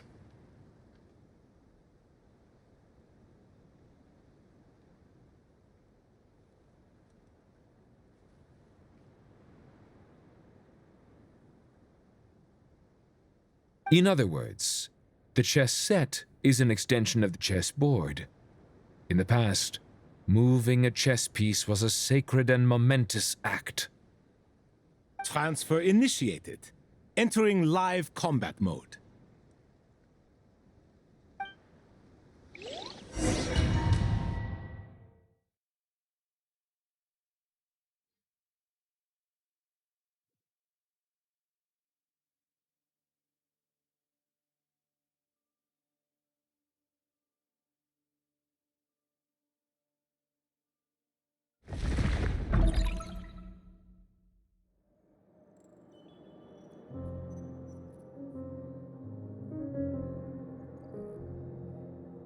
We haven't heard a single word from our spy in the desert. I'm afraid he might have been captured.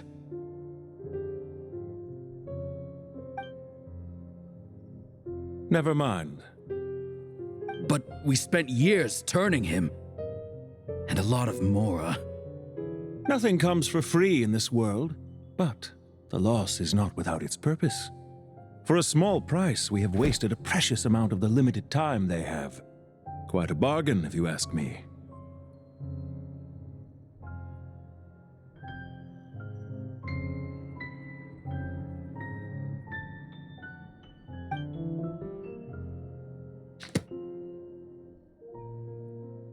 Understood.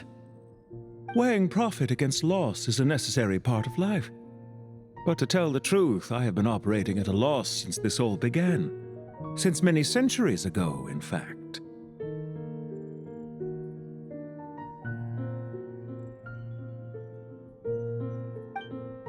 For instance, why would a banker act as the executor of a will?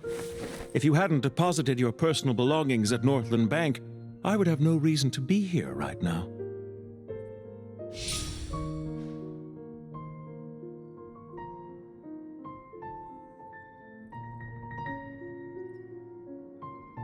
Dottore, I've placed your final data backup into the ley lines as per our contract. I trust we are now square for the safe deposit fees you paid.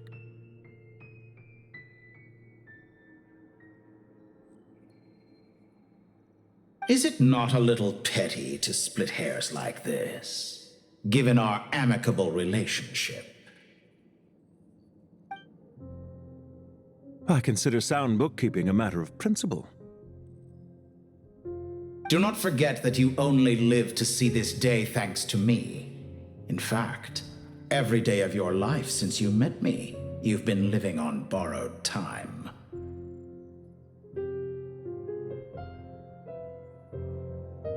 Why, that's hardly a fair assessment. I will concede that my survival was perhaps at your whim, but I became a harbinger on my own merits. Managing money is not like other professions. Mine is not a role I could have acquired based on your recommendation alone, and certainly not one I could have lasted so long in without genuine ability.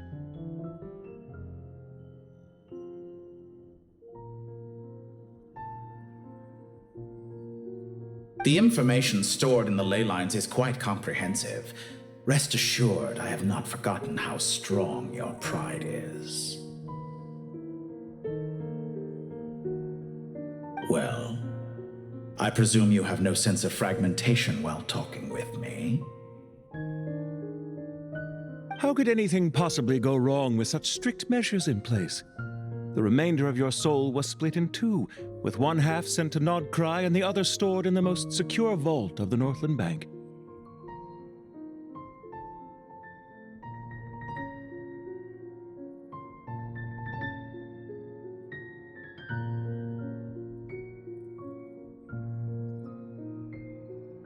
Though I must say, your disdain for the other segments is quite amusing. Zandik is you, and you are Zandik. Zandik created the segments, yet you, a segment yourself, reject him.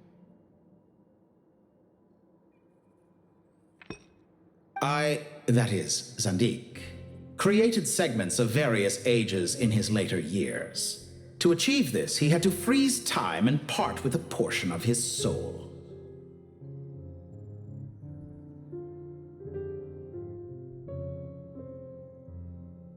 But as constructive as it sounds, it erases my uniqueness. If each segment is equally me, then by the same token, none of them are truly me. A soul living forever in the past inevitably holds different views than he did in his later years. The same thing that completes me also restricts me. You too might ask yourself which stage of your life you want to be preserved at. The day your business failed? Or the day you were framed by a gang and sold off to a medical lab as a test subject? We needn't dredge up the past. This undesirable plan was eventually scrapped. Lesser Lord Kusanali was quite right. I needed an opportunity to eliminate myself. And after that, I concluded that there was no more effective plan than directly splitting the soul.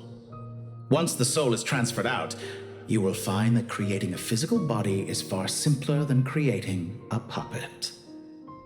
The other half of your soul suffered a crushing defeat in Nodcry, you know.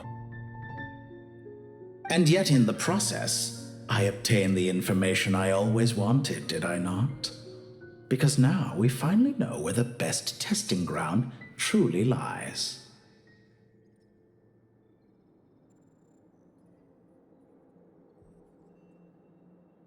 I once thought your ultimate goal was to ascend to godhood, but as it turns out, that was merely one of your experiments.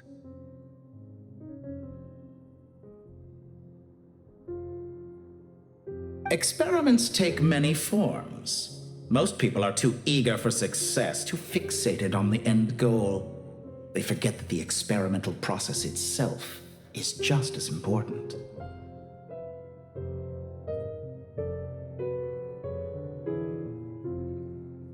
A suspiciously vacant seat, a new face. I trust you can put two and two together. The reason it doesn't exist is because someone tampered with the record. What can I say? After all your efforts, you really did uncover the world's secrets. So, is the new world you promised a lie? No, it never was. I am glad to be able to control Irmin's soul from within. Now I shall attempt to create a new world inside the existing one.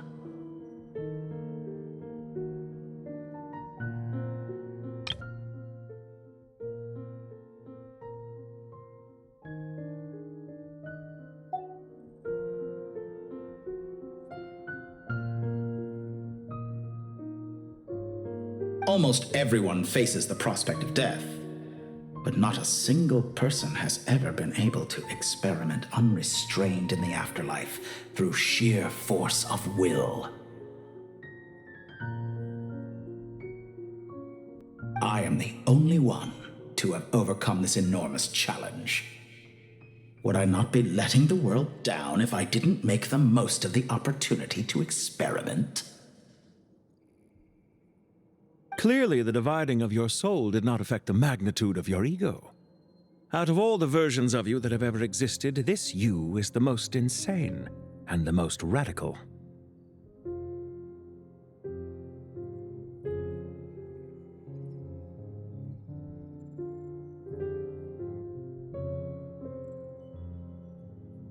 Is that why you chose to work with me?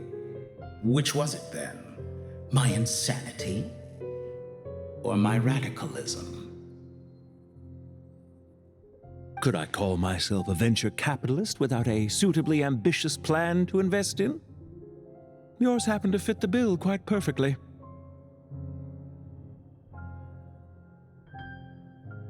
Well then, I must say, while I am surprised enough that you showed up at all, what surprises me more is that you chose to present yourself as my former subordinate, and not as the banker Pantalone.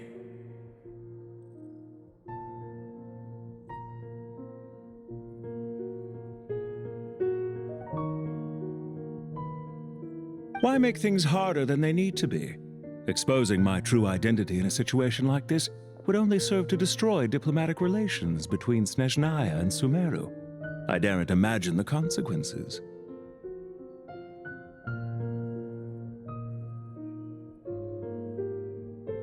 Showing up in the name of the original antagonist gives you the recognition you rightly deserve, while also being sensitive to Snezhnaya's predicament. It was an easy win.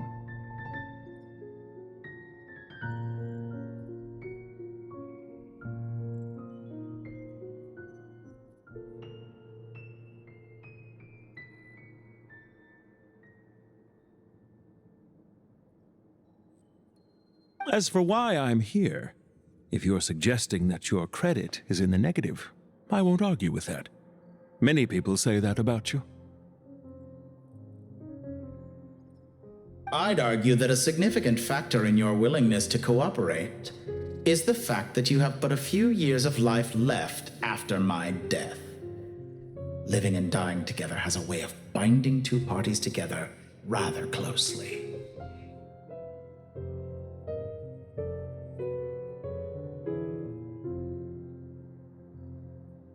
Is it not true that a relationship should be judged by both the positive and negative returns it yields? So some of what I said actually made it into your head after all. It's true that I hope you don't die too soon, but don't you find that a strange thing for me to say? After all, you've already had quite a long life.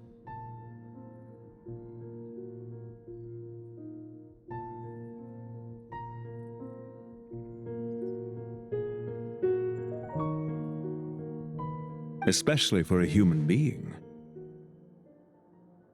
Let's not pretend that you're any more innocent than I am. Are we not the same in this regard? We both despise the existing laws of this world, and neither of us enjoy being under anyone else's control. Is it really so greedy to want the world to operate by a new set of rules? Of course not, my dear friend. And as I've said before, mutual interest is the foundation for the most reliable of relationships. You can attest to that. I just hope there never comes a day when I have to work too hard to prove that. Regreater, sir. People have been spotted approaching Sumeru City. How strange. Despite your access to Irminsol's data, it appears the soldiers noticed before you did. They must have found a workaround. Well, Dottore, I trust you know what this means. The fact is... They're coming. They'll breach the city gates any moment now. But even so, I would say Irminsol is a wonderfully convenient thing on the whole. If you do manage to create a new world, perhaps you could plant one outside my office, too.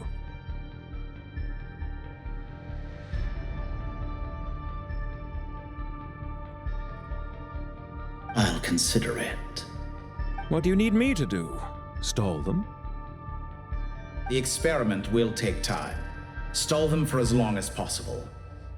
Very well, but you're really asking for the moon here. Have you heard this story?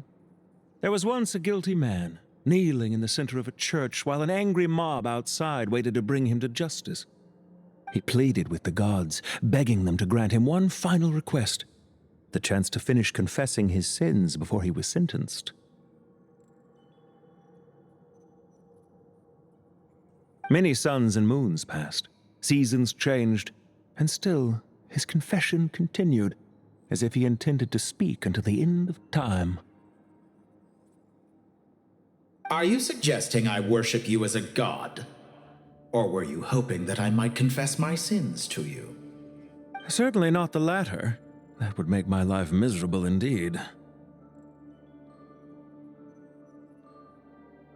Do you have anything lined up for when this is all over? Hard to say. Field work always takes quite a toll on me, as you know. Once I'm back at Snezhnaya, I'll start with a well-earned cigarette. Why are you so eager to ruin your lungs after I went to the trouble of replacing them for you? If you have an issue with it, feel free to try to stop me.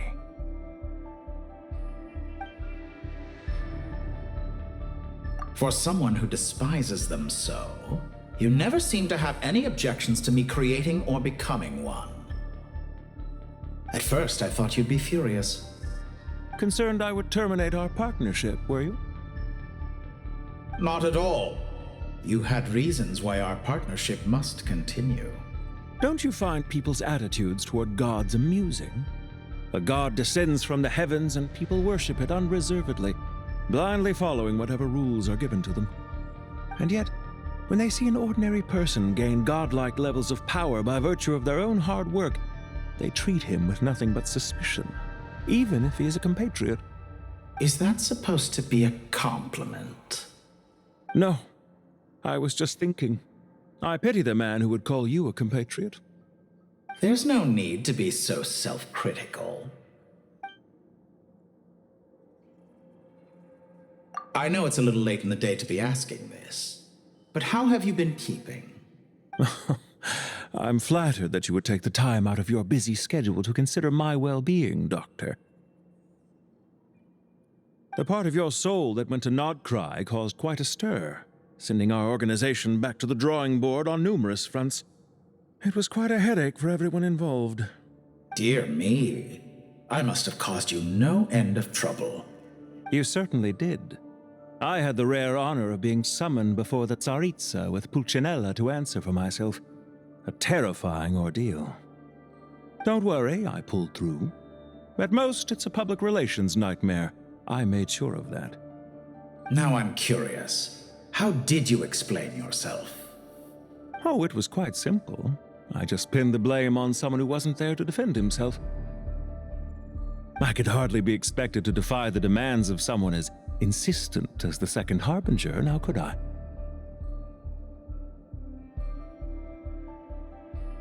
How you slander me.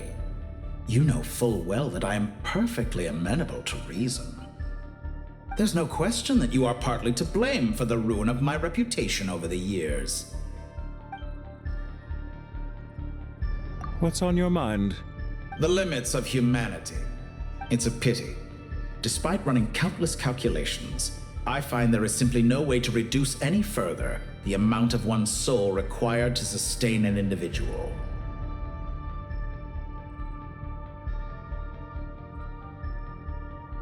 It's rare to hear you admit to being unable to achieve something. I beg to differ. For instance, as I've told you before, the original me was prone to motion sickness and couldn't make long train rides. Ah, yes, of course. One of the reasons you often sent yourself out on errands. What are you thinking about now? A new experiment. In the event that my soul was depleted, say we extracted my data from someone else's memories, yours for instance, and then combined it with your intact soul as the base material, what would we create?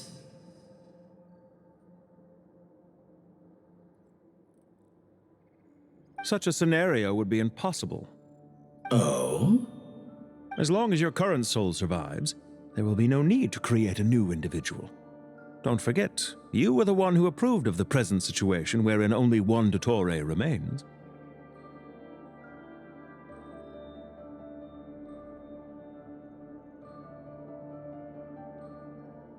And if you ceased to exist, who would be capable of performing this experiment?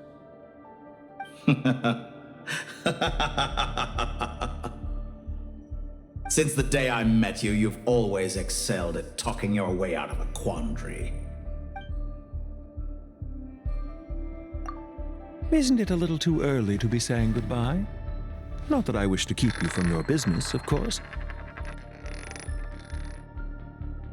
Very well. Let's leave the conversation there for now.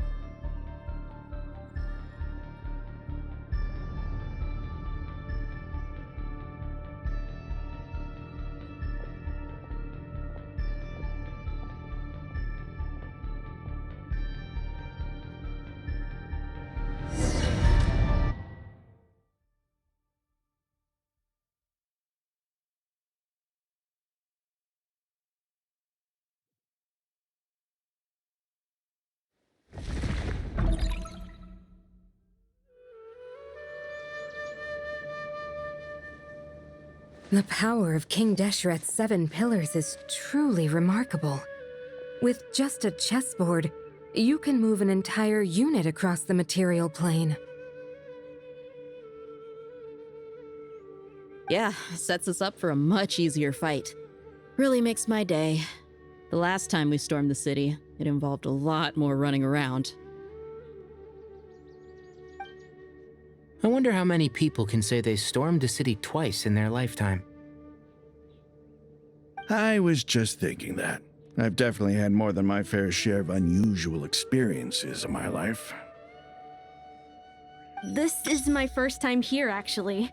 We never usually leave Gandharvaville. I hope this will be my last time. Does everyone have to chime in? Can't we just fight?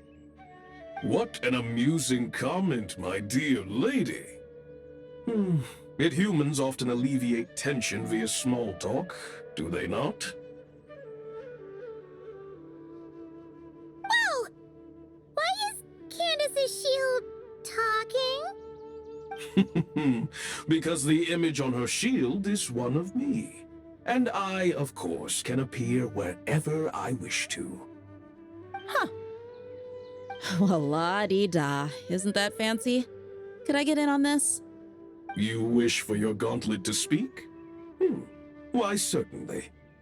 Ahem. I think you'll find that it is I whose image is carved hereupon. Thanks.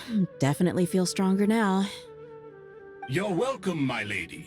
I am glad to lend you my power. Sino, what's the situation? There are troops stationed at every entrance. As we expected. A frontal assault will suffice. Everyone, stick to the plan. We'll take the main entrance. You head for the House of Dana's side door. Move out.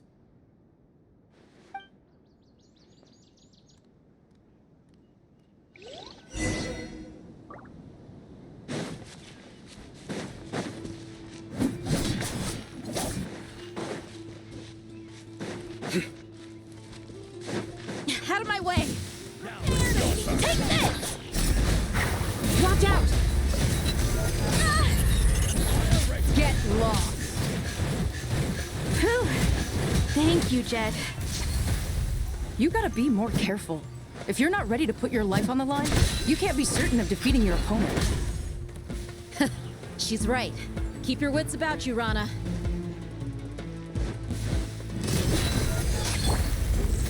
Your sins weigh upon your soul.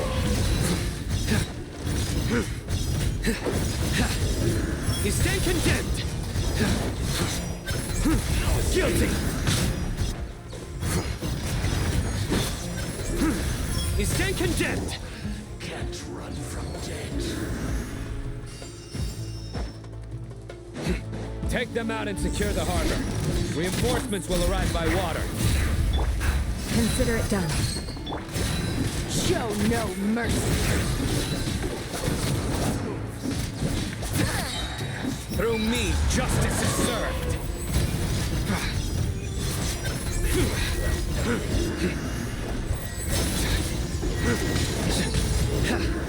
Your penance is due! Sleep! We shall prevail! Look alive! Nowhere to run! Cook this through.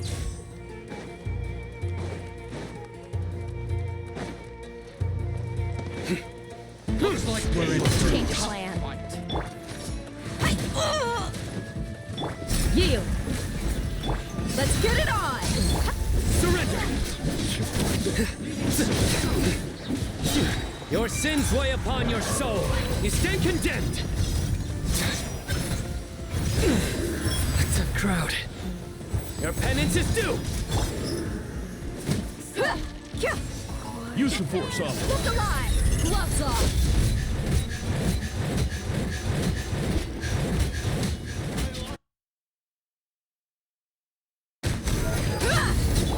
Sleep! Nowhere to run.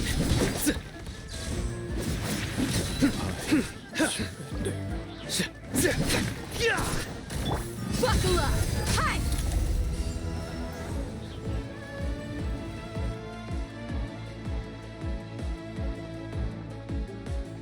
Waterway secured. Brothers! Sisters! Perfect. Just in time. Welcome. Once we've linked up, we'll continue the advance. The team has arrived at the north entrance, as planned. Good. Press on.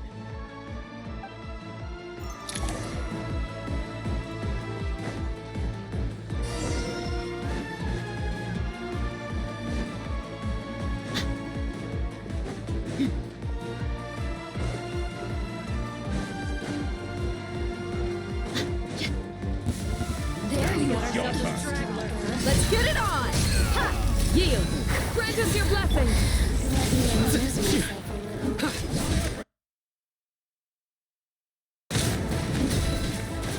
Judgment is upon you.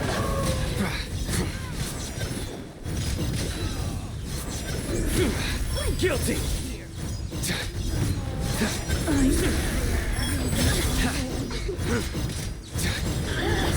Look alive!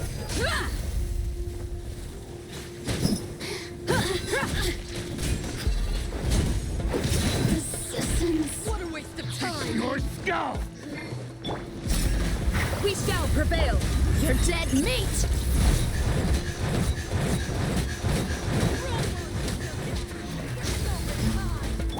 Futile. Do your worst! Buckle up! Take too long.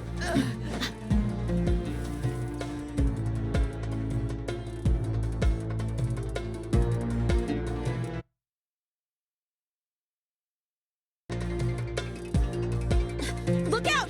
It's an ambush! Finally. We need to hurry. Take the middle road now. Mahamaja Sino, area clear. Don't relax just yet. More Fatui approaching from the right.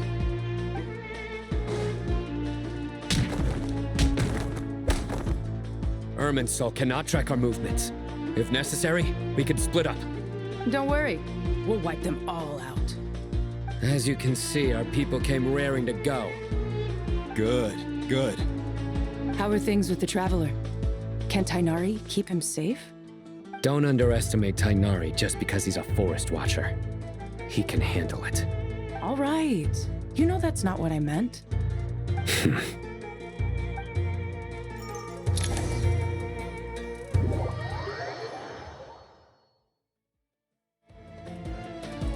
Sino and the reinforcements have drawn the Fatui's fire away.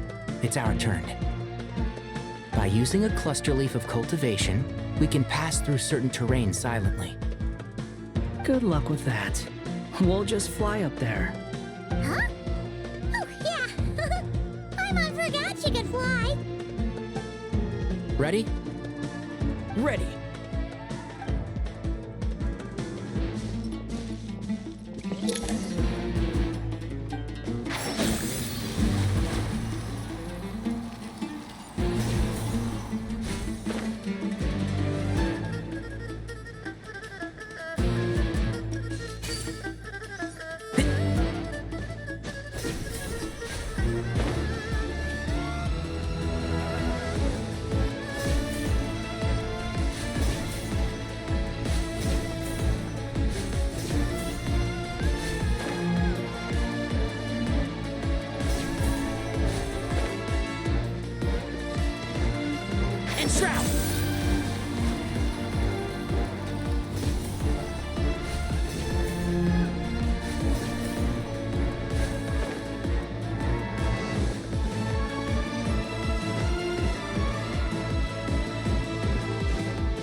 one with...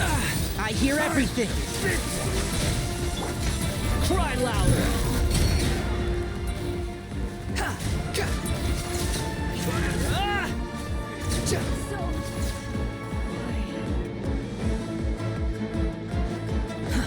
Too slow. Quit following me.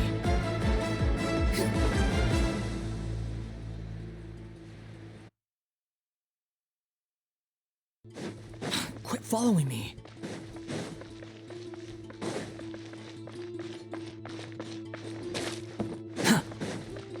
Squall and Fury.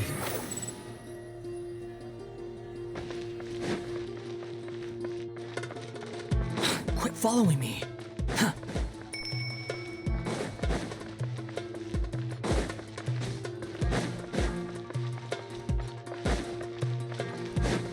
Quit following me.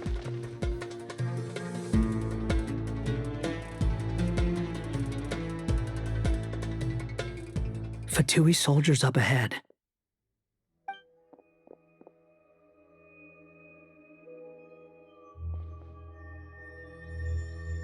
Careful. Prepare for battle.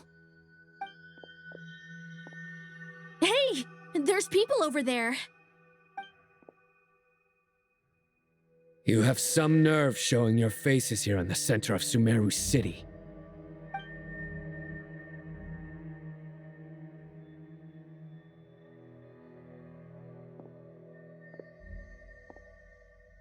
You're right on schedule. Well, this guy sure as heck isn't your average Fatui sergeant. They've stationed quite a few people nearby. It definitely looks like they were waiting for us. But something feels off. Everything about this guy feels too deliberate. I highly doubt he's just a subordinate of Dottores. And he's no mere sergeant. Whatever his rank is, it's high. Much higher than we thought. So you've been waiting for us. But it looks like you're geared up for a conversation, rather than a battle. Very clever, General Mahamatra Sino. I know you're the one in charge of this siege, and I look forward to making a deal with you.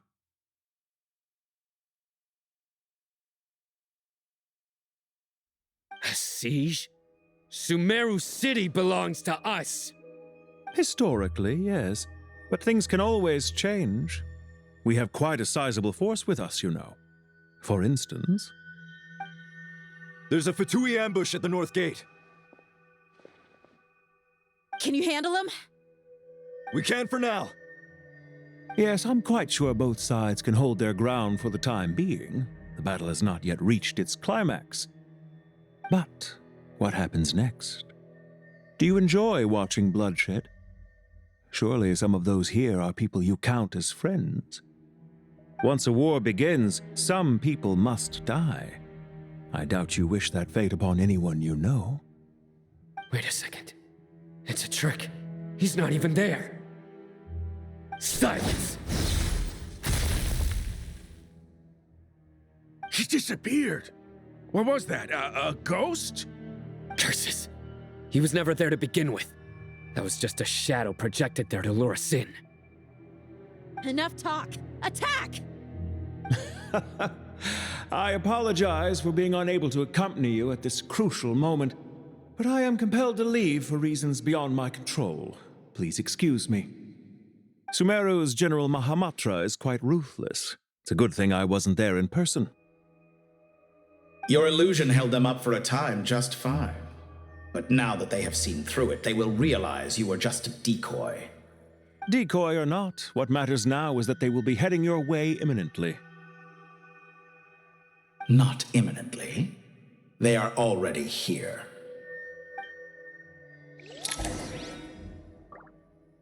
The wind rises.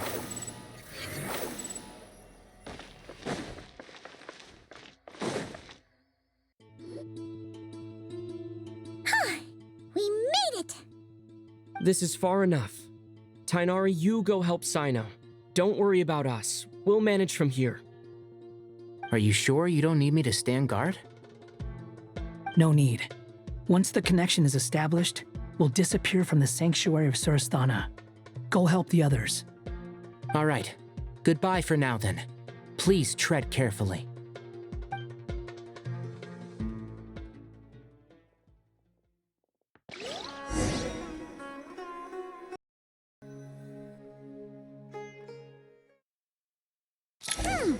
Now where's the interface Nahida mentioned? Come on, where's it hiding? Found it. It's over here.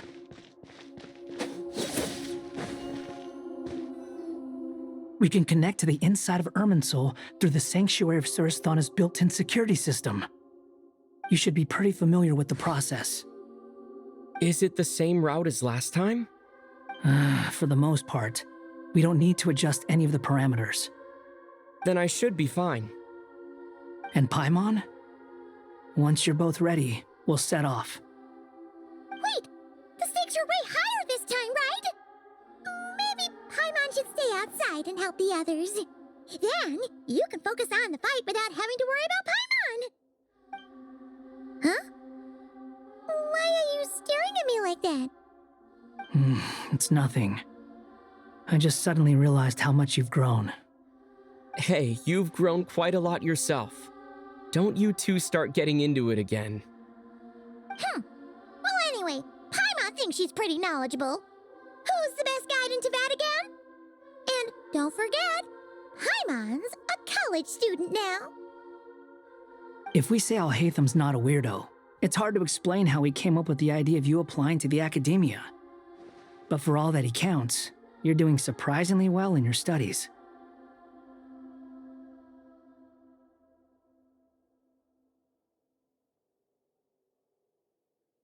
Just goes to show how important it is to have someone supporting you. And Paimon's not the only one. Let's not forget that you only became a student because of Nahida's personal recommendation. That's fair. I have learned a lot in Sumeru. Oh yeah. Did you ever come up with that ugly nickname you promised me? What? No way! We're friends now! Paimon gave up on giving you one ages ago. Anyway, isn't Hat Guy enough of a nickname for you? Fine. Suit yourself. We need to go. Paimon, if you're staying, look after yourself. Will do. Paimon's gonna link up with Tainari and Sino. You guys are the ones who need to be careful. We will be. Bye for now.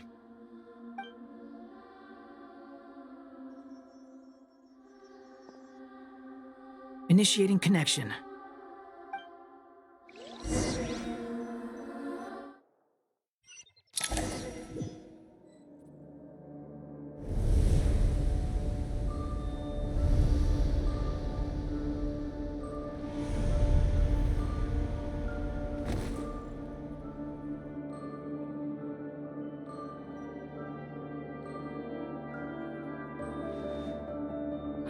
Well, here we are again.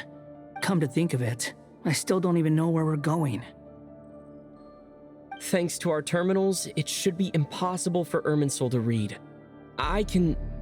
Don't tell me. Only you need to know. That way, whatever happens to me next, it won't affect your progress. Listen to me. Your safety is just as important as mine.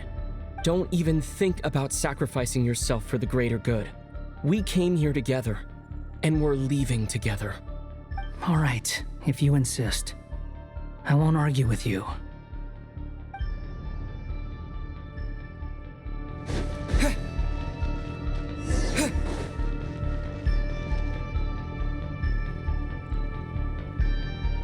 This place looks so different from how I remember. It's unrecognizable. It's a complete mess. Like someone's turned the place upside down. Must be Dottoro's doing. Either he's searching for some information he needs, or... It's still changing. He has to know we've entered Irminsul. But luckily for us, he can't pinpoint our location. Be on your guard. Don't let him find us. The red parts have probably been corrupted by Dottoro's power. Don't touch them, or you might alert him.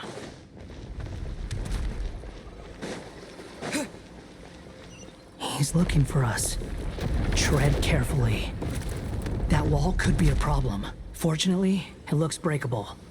Give it a shot.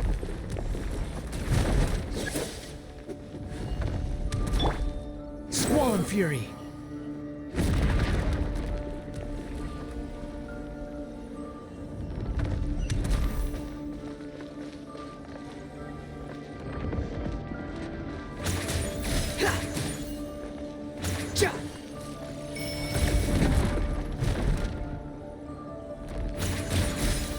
Behold!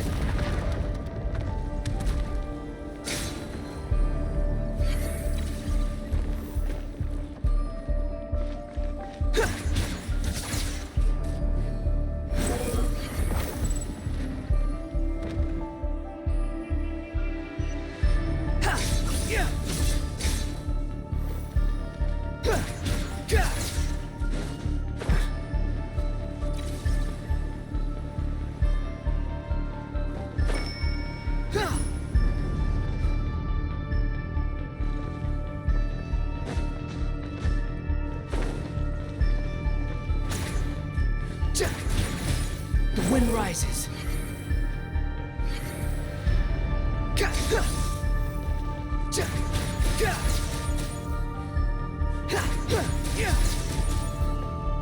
Squall Fury.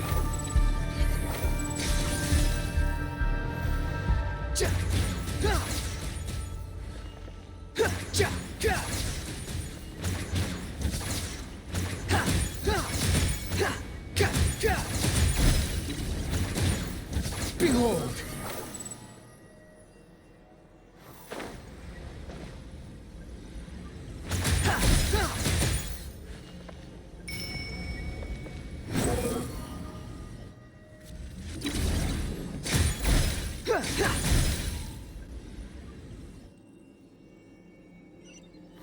The same old trick again?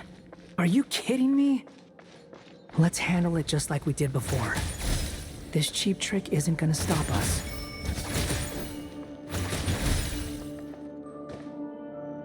Oh no, it's a trap.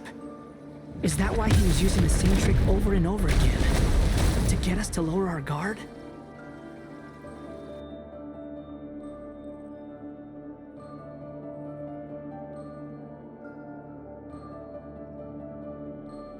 I'm trapped!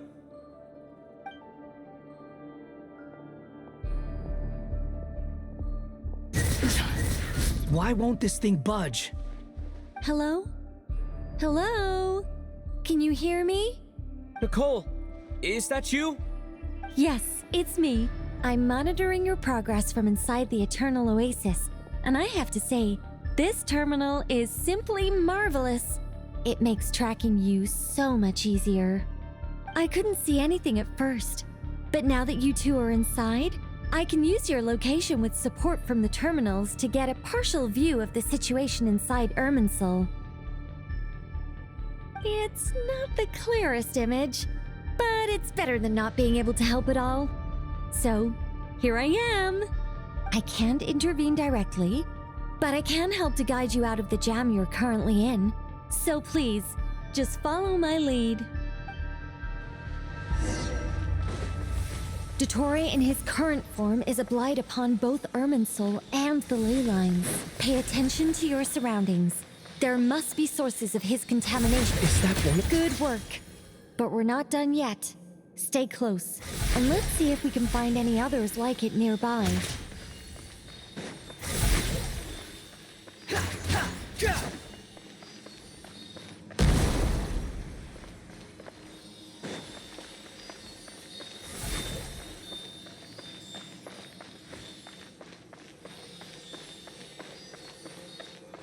Squall Fury!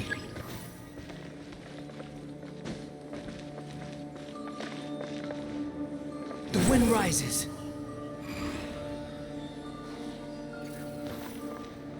This must be another one. Agreed. Now... Wait! Watch out! It's Dottore. I think he's found... The seal is broken. Quick! Get out of there!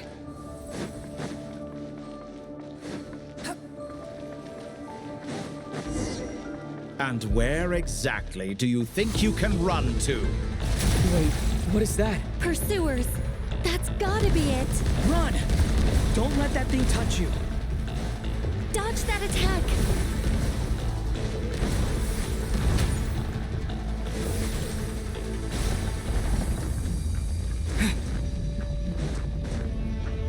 There's more than one path.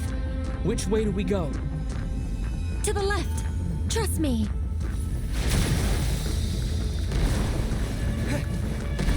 Fleeing like vermin. What a pathetic sight. Hey! Watch yourselves! Stay focused! There's a cliff ahead. Jump! More of those corruption sources. Destroy them as you did before, and open the exit as quickly as possible.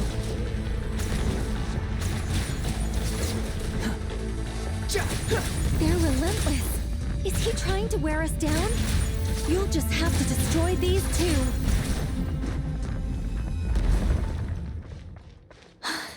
I think the pursuit is over. Hard to say. Stay alert.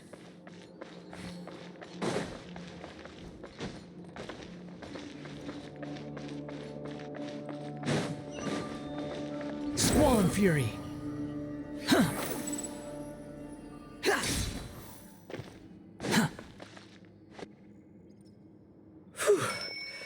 I think we've made it to relative safety. Goodness, that was tough. You doing okay? I'll be fine. Don't worry. Take a short rest, and then... Nicole? Nicole! The connection's been cut. But that means... Look at you supporting one another. How very touching.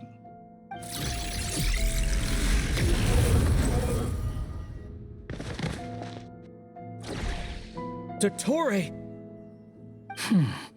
Took you long enough to find us. You're more useless than I thought. Oh, really? I think I deserve a little more credit for my methods than that.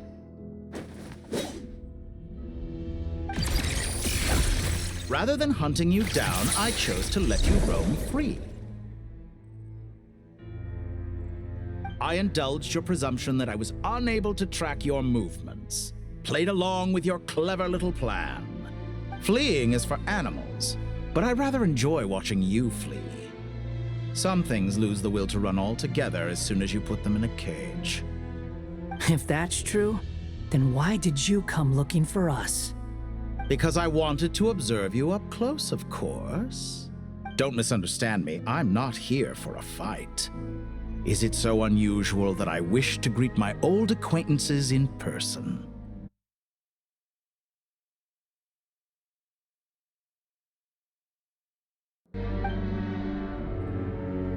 After all, it's been a while. Scaramouche.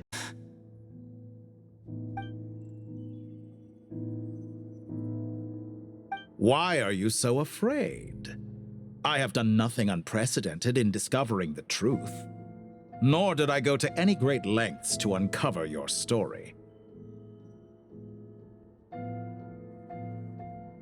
You made a bold series of moves in deciding to erase yourself. And with the power of this great chronicling device called Irmin's Soul, you were able to achieve something quite remarkable.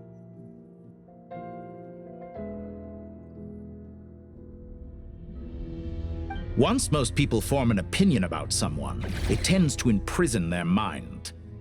Yet you managed to erase every trace of your existence. A novel take on death indeed. However, this meant that you stood out to me all the more when I saw you in Notcry. I didn't even have to go looking for you. Just the sight of you was enough for me to intuit the truth. For someone in my position, connecting the dots was a trivial affair. It would have been more surprising if I hadn't managed to piece it together. You seem very pleased with yourself for figuring it out. I'm sure you'd even be more delighted to learn the full extent of your crimes. That would hardly be necessary. Besides, isn't there something that concerns you more right now? something that fills you with dread. Let me put your mind at ease. I have no intention whatsoever of restoring any of the records you deleted. For one thing, it would be exceptionally difficult. But more to the point, I doubt that the prospect of losing your current life is all that frightening to you. Because in your case...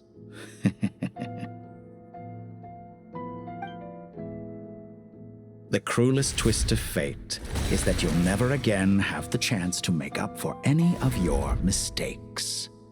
Isn't it? Dottore?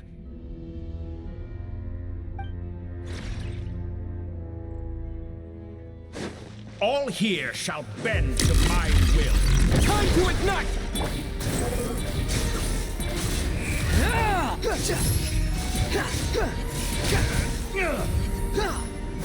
Quick follow.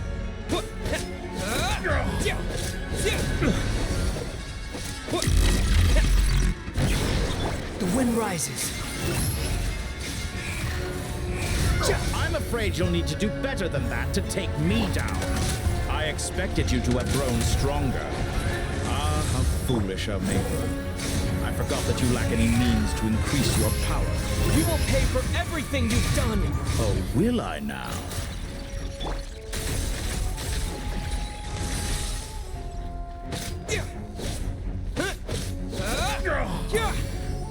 The wind rises.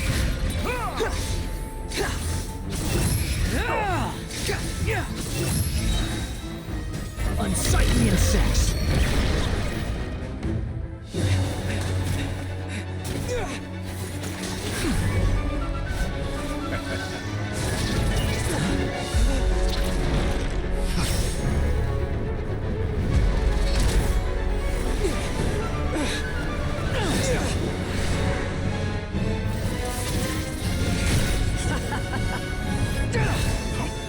Does the prospect of death amuse you? I could ask you the same question! I'll distract Dottore. You focus on the mission. Got it!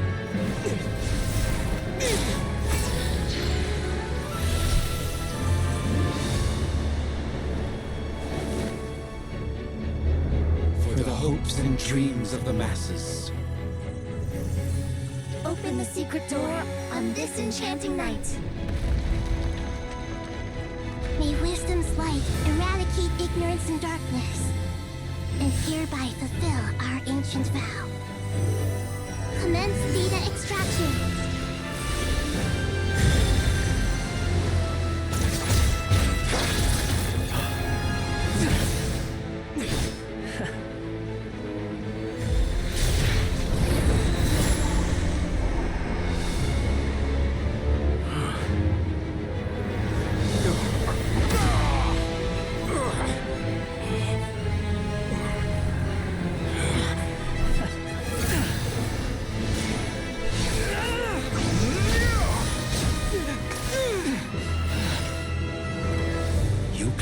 Outdated ideals and stand in the way of progress. You will pay for interfering with the grandest experiment of all time.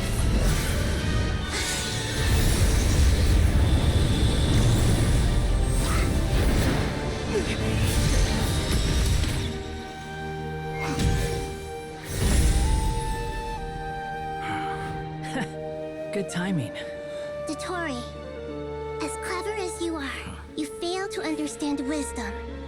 Wisdom takes many forms, but the path you have chosen eschews them all.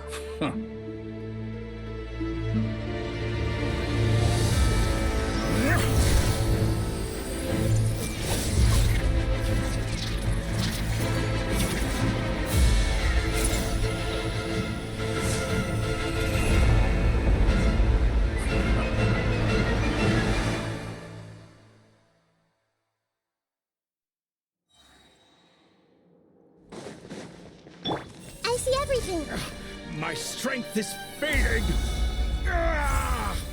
Since you are within Irminster, it stands to reason that any power you wield comes from for extracting the information from Irminsul, just to strip me of my power. I will find his weakness.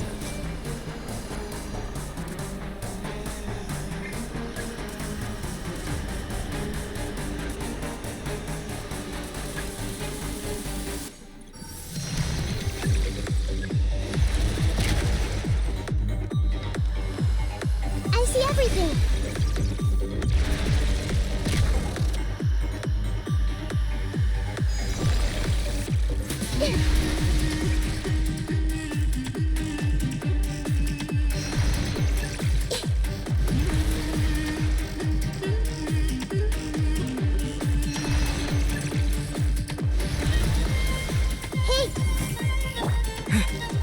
Time to ignite! I admire your attempt to introduce a new variant, but it's nowhere near enough.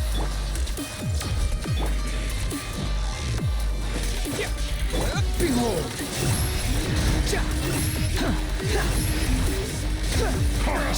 A petty trick.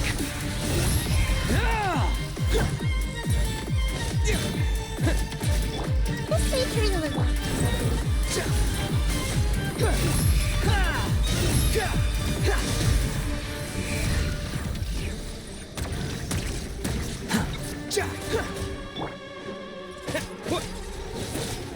Scorch and burn! Burn all before you. Wind rises. Blade of the primal flame. Know your place. I see everything! You won't destroy. We're so close! Just hold on a little longer! I'll hold him up. Traveler, Hat Guy, the rest is up to you. We certainly have a knack for surprising each other, don't we? I'm just getting started. Behold! It's time. Say your prayers. Stay on the offensive and watch your back.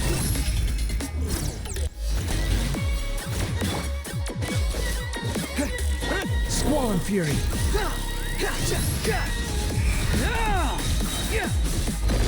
It's time. Say your prayers. Follow me.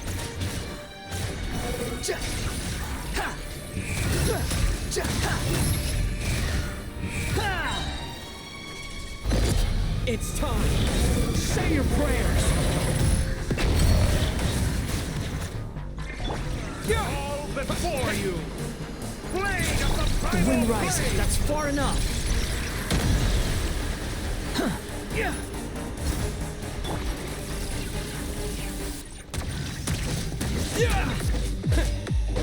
Squall and Fury. Upon the gale. Scorch and burn. It's time. Say your prayers. Finally. Time for you to die. Excited? Time for me to die? How could I have reached this place if death were something I feared? The last gasp struggle of a dying man is a pretty pathetic sight. And I know... It's time. Say your prayers.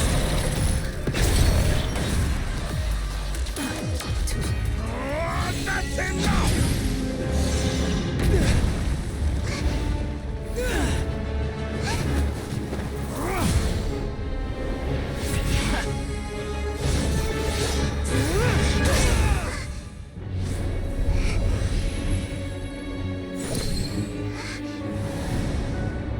It's all yours. Do with it as you see fit.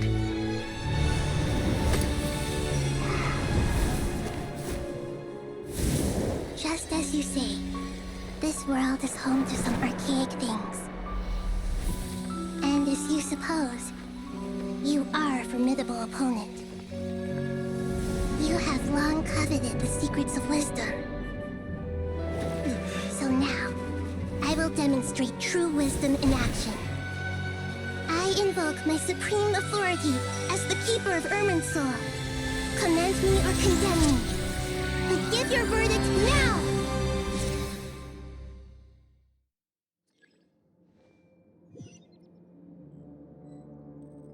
Blessed One of Wisdom, Mahakusaladhama, are you certain that you wish to exercise your authority to destroy Irminsul?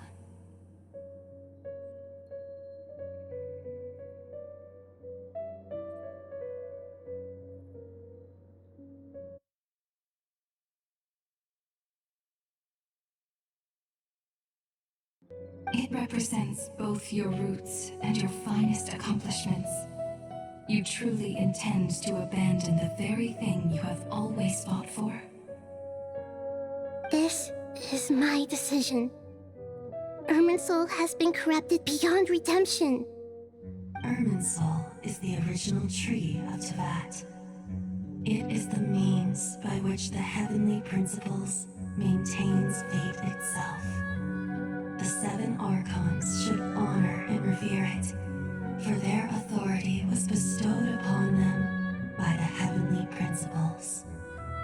It is precisely because I honor and revere it that I fight for the humanity it exists to protect. Wisdom is knowing how to weigh the options and make the right decision. If you truly care about the fortunes of this world, then it is me you should seek to preserve. Planting a seed begins the chain of cause and effect. Since you have become a great tree yourself, why should the loss of another tree be anything to fear?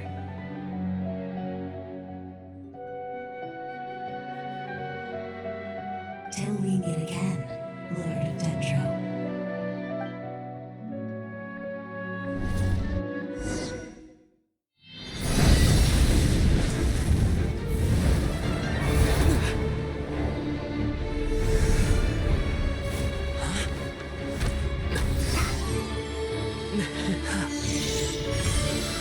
The first flame. The pure, cleansing fire.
Shall we?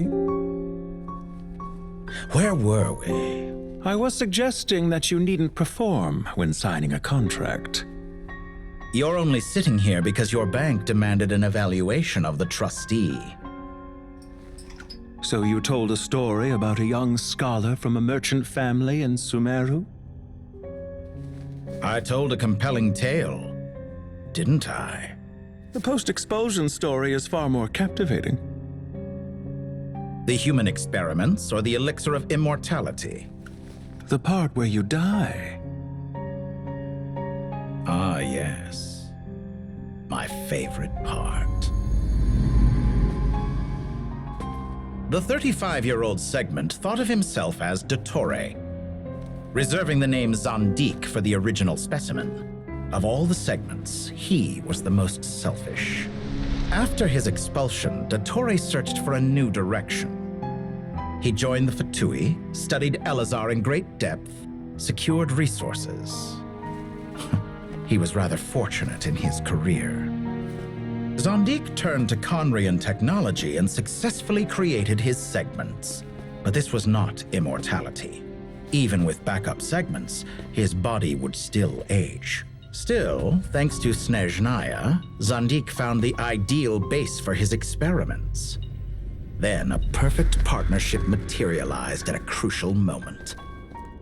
The year that both parties realized they needed more time. Fortunately, Zandik succeeded. In a miraculous turn of events, he gained the extra time he needed. I seem to recall it differently. All right, it's true. No matter how much elixir he took, Zandik remained human and continued to age. Then, on the morning he turned 85... Help me up. Call for help. Surely he would be rescued, Zandik thought. But to his surprise, no one helped him. Zandik was too selfish for that. Don't forget, you're one of us. Yes, and we're all waiting. Waiting for me to die. Pantalone arrived for a meeting and happened to witness what followed. He found it unsettling. I never said that. But the Zandiks were unfazed. It was a rare opportunity for self-dissection.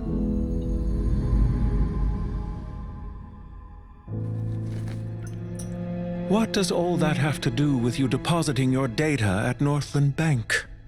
It has made me cherish my time in this world all the more. Fair enough. So you do have a sense of self-preservation.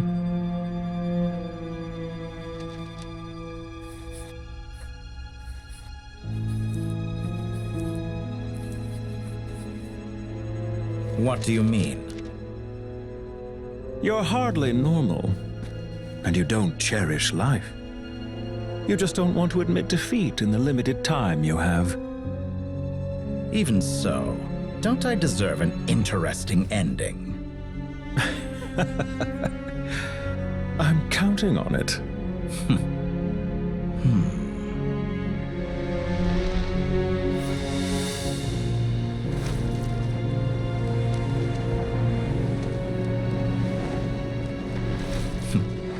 If nothing else, I expect my funeral will be a grand affair indeed.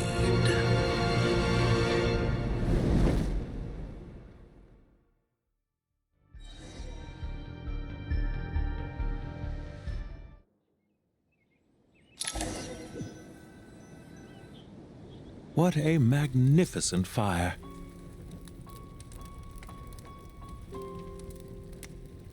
In Snezhnaya, we light fires to ward off the cold. Fire, it seems, is antithetical to ideas such as cold, frozen, and unchanging. Perhaps it has always been that way. From the beginning, fire has been used to drive away wild beasts and warm the body and mind. You could say it's a form of treatment. One that cures the human heart of mortal fear. Mortal fear. Something you haven't been acquainted with in a long time, by the sounds of it. Whereas you, I'm sure, must know the feeling quite well indeed. I remember when we first discussed the elixir of immortality. You claimed that extending your lifespan was about buying more time. But was that really the truth? You fear the prospect of dying a wretched end in this world, don't you? Of course I do. I'm only human, after all. And while you may have forgotten it, you cannot deny that you too were once human, Dottore. I do not believe that there is no such fear in your heart. Perhaps you are right. But I abandoned it long ago and devoted myself to my experiments. I have felt no fear since. From the very beginning, I never thought you could win this game. But still you came, contract in hand, to honor our agreement. Because I am a reputable partner. And as we have discussed, experiments are about more than results alone. The process is equally important. I have come here and completed my creation, and I do not regret my decision. I'm afraid your journey ends here.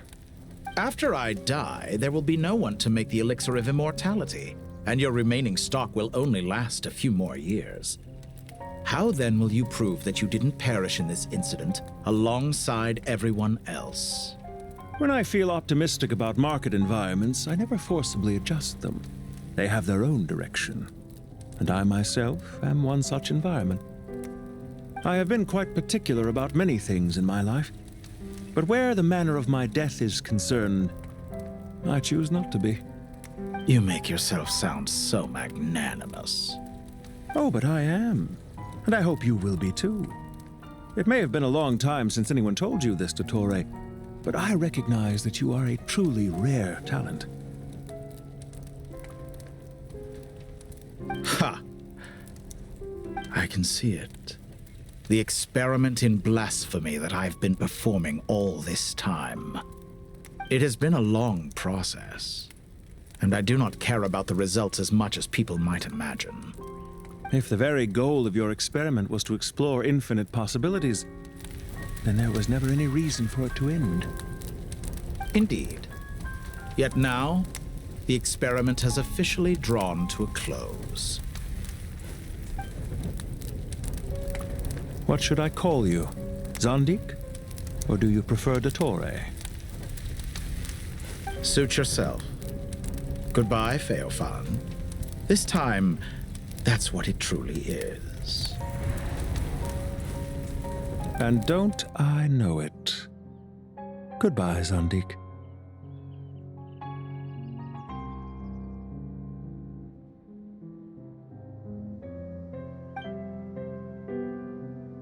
I could have carried out many more experiments, but to me, Lord of Dendro, this outcome is certainly not the worst. I believe you. But unfortunately, this is where it all ends for you. This experiment does not belong to you, nor do any of the results. Experiment? It sounds like you're trying to outdo me in my own field. Wisdom is conveying information in terms that people can clearly understand. You know exactly what I mean. Indeed. I can see no further outcomes. Ha. You have a formidable mind, and you are braver than I thought. Setting fire to the very thing your survival depends on. Your previous threat was empty, but this time, it is real. When necessary, wisdom can be as fierce as an inferno. Some of the flames that incinerate you come from within yourself. Perhaps you are right. You see what lies at the bottom of the human heart, and that is your wisdom. Here is where your journey comes to an end. All that is yet unknown belongs to those of us who will carry on living.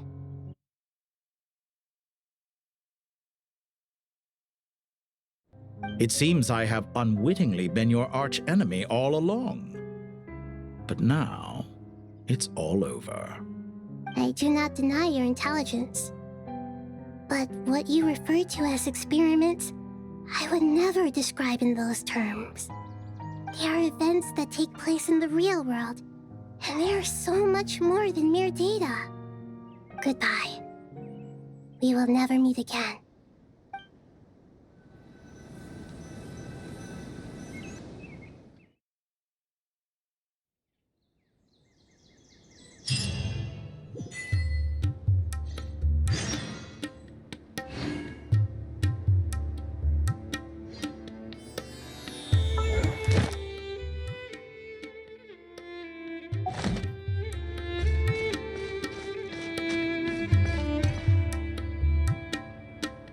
Well, that's the last of them. Everyone on the list is already back where they should be. It was a long, hard road, but we finally finished escorting everyone back. I just pray that we'll never need to leave again. I hope we can stay here forever in this peaceful paradise of our own choosing.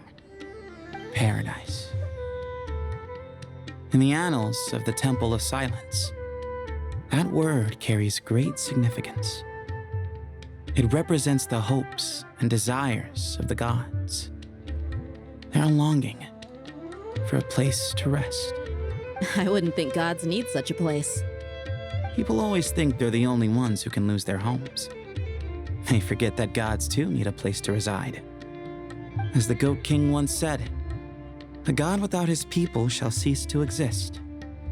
Gods need their believers every bit as much as their believers need them. Only we can truly understand how much the desert faith has faded over the centuries. But we still talk about the gods as though they're part of our lives. Given the myriad ways in which gods and humans interact, I'd say they really are. How else could Dunyarzad consider the Dendro Archon a friend? Well, that sounds about right to me. Describing them as friends sure makes us feel a whole lot closer.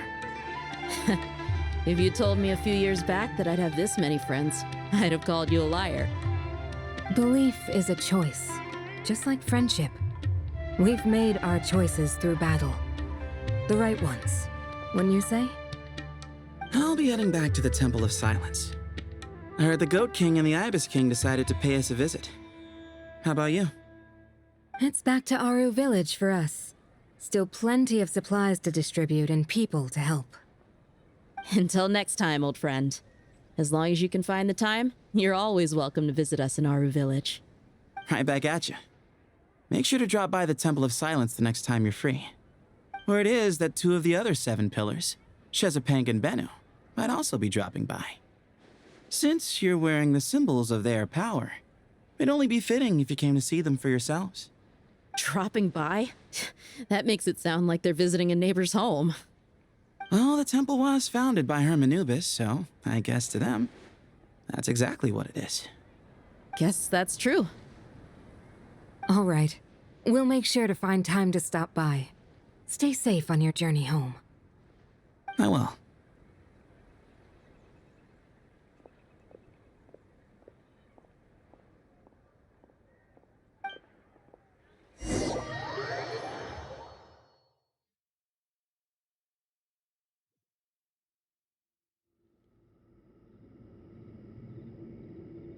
You do have a point.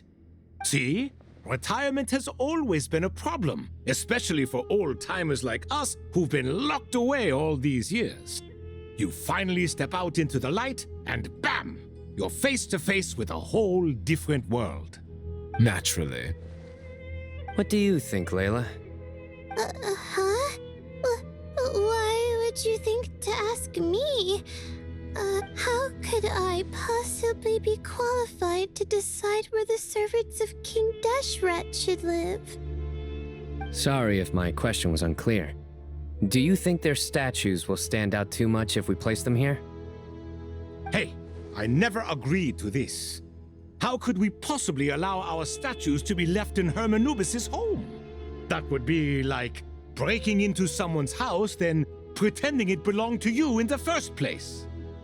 Different beliefs can coexist. We still need to respect one another. By which you mean, you two plan to stay at the Temple of Silence, for a while at least, but you have no intention of relocating your statues here. So, you see this as sort of a family visit? Is that correct? Family. You could say that. In a sense, Hermanubis would view this as his home. Just look at this place. Magnificent, is it not?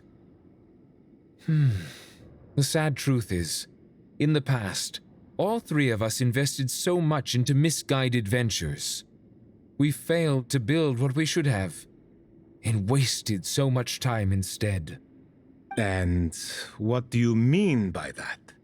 I mean that for the most part, time spent associating with the likes of Sobek, and, let's say, Thoth, might reasonably be considered wasted. Why does that not surprise me? Go on. Anyway, given how much time we'll all be spending together, I'd say that the bonds we built will end up proving to have been a sound investment. Once Sethos, the current leader of the Temple of Silence, returns, you can discuss the matter of staying here with him. But judging by the expressions of everyone here, I imagine you'll receive a very warm welcome.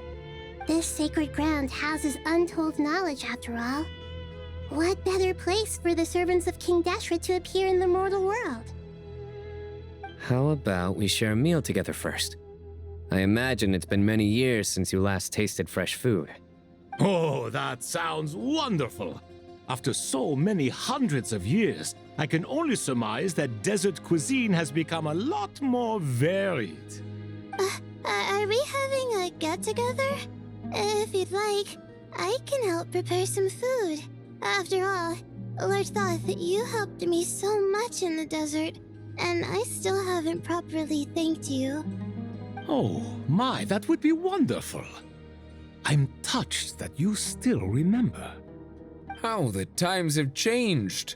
To the people of today, it seems the Ibis King has become a kind and passionate god. And you, Mr. Herreshoff? What kind of god do you wish to be? To be honest, I haven't given it much thought. How about you, Dendro Archon? Do you have any hopes for your future? Me? I'm very happy with my current life. Forgive my bluntness, but you do not seem to derive your authority from majesty and might, like Lord Al-Ahmar. Clearly your approach has its advantages, but also its dangers, don't you think? I do, but projecting a majestic front doesn't really suit me. Besides, my relationship with others isn't simply one of a god and her people. Not putting on airs might earn you more adoration. Exactly. Besides, I really like parties where everyone brings their own food and we all come together to share. You should join us. I'm sure you'll find it fun. Last time when we got together for a picnic near the Avidia Forest, it was quite the occasion. Seeing as you're already here, how about we hold the next one in the desert? Can we do that? Wouldn't Tainari have to transport a ton of drinking water? Don't worry, I can help out. Layla, would you like to join us next time? Me? Sure. The more the merrier. That way we... Don't take this the wrong way. I just think you should know. When it comes to passing the time, chess is more our thing. In that case, Dendro Archon, what do you say? If I were to compete against you, I can't say with certainty I'd win, but I certainly wouldn't mind giving it a shot. Where's Sobek? I'm sure he'd be good for a few rounds. Cards, cards, cards! I'll always prefer chess. I wonder what variant of chess we're talking here. Mr. Thoth, is there some sort of astrological significance to this game? Oh, I'm glad you brought that up. As long as the leader of the Temple of Silence agrees, we can search Hermanubis' place for books to teach you how to play.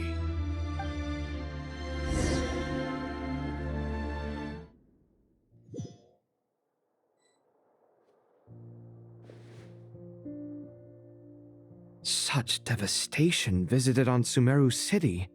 So many houses destroyed or damaged in the fighting. Who could have foreseen this? Look at all of this.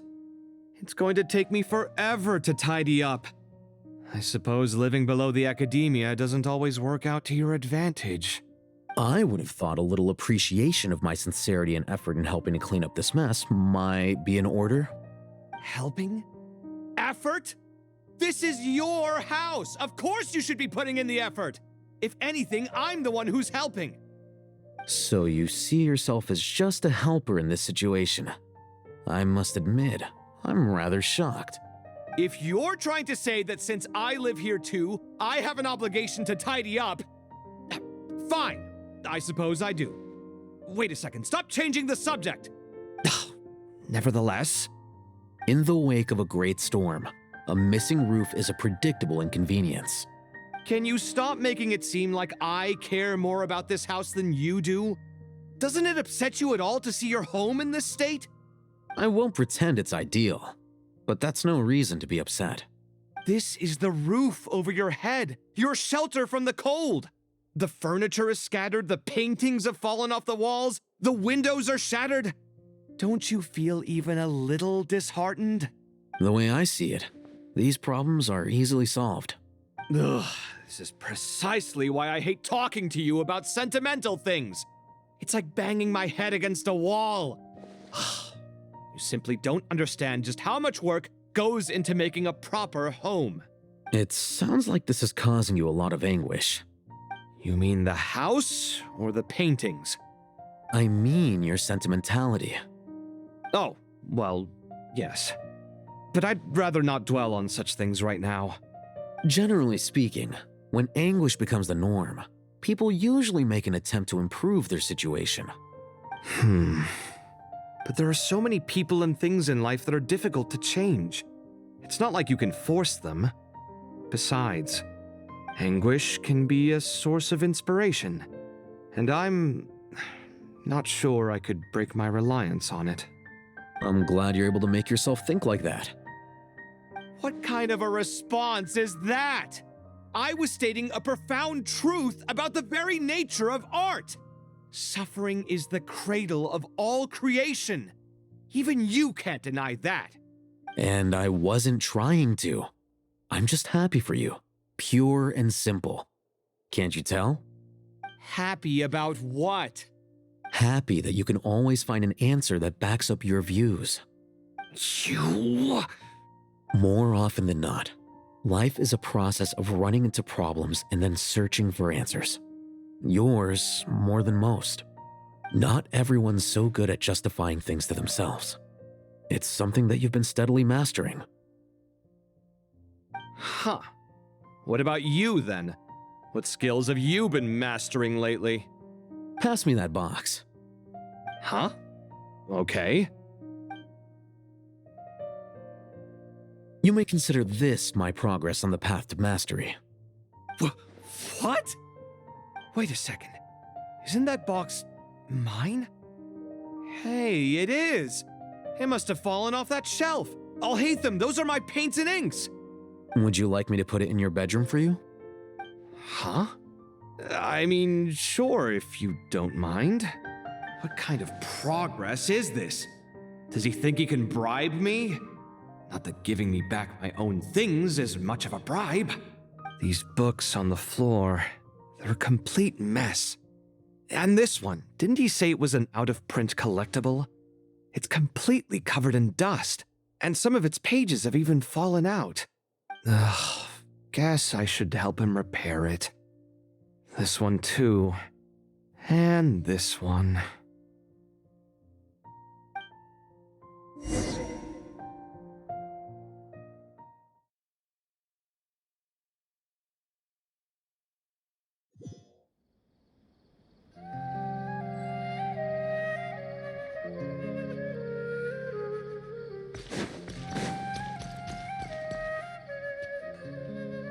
Local sumter beasts, imported goods, such a bright future ahead. I can picture the Mora just rolling in.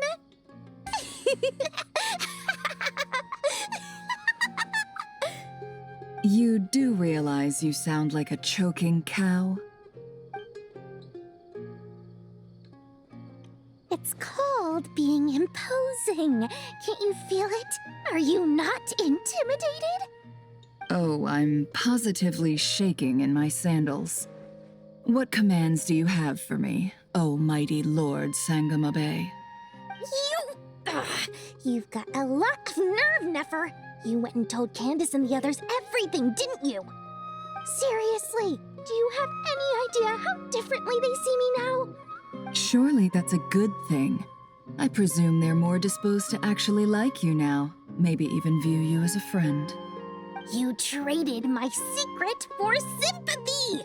Thanks to you, I've lost every last shred of my mercantile majesty. How am I supposed to make anyone think I'm a big, scary investor now?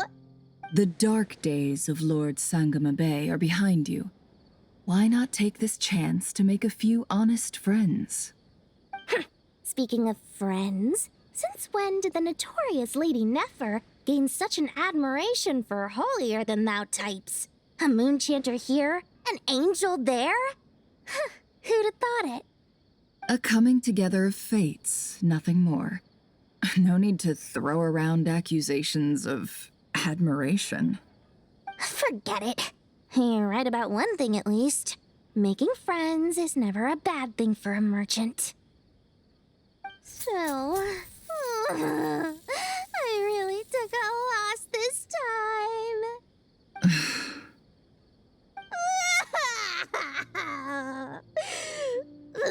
What are you looking at? I'm trying to see if you're really crying or if those are just crocodile tears. A little birdie told me that when Lord Sangamabe makes money, the tears flow from the center of her eyes. But when she loses it, they flow from the corners. Which is it this time? Ugh, you are so annoying. I'm not talking to you anymore. Nefer, thank goodness you're here. I've been looking everywhere for you. Huh? Oh, well. If it isn't the House of Dana's very own librarian. What can I offer you today, Miss Katayun? Oh, no, I'm not here to buy. I'm here to bring Lady Nefer a book, and a fascinating one at that. We agreed to meet at the entrance to the mausoleum of King Deshret. One more thing, I bought this copy with my own money. It's not borrowed. Reasoning knows not time of day, but suspense always follows a blizzard. That's quite the mouthful. Huh? Isn't that the one that... It was all the rage for a while. People throughout the city were clamoring to get their hands on a copy. The names inside were all circled. Everyone thought it was a riddle.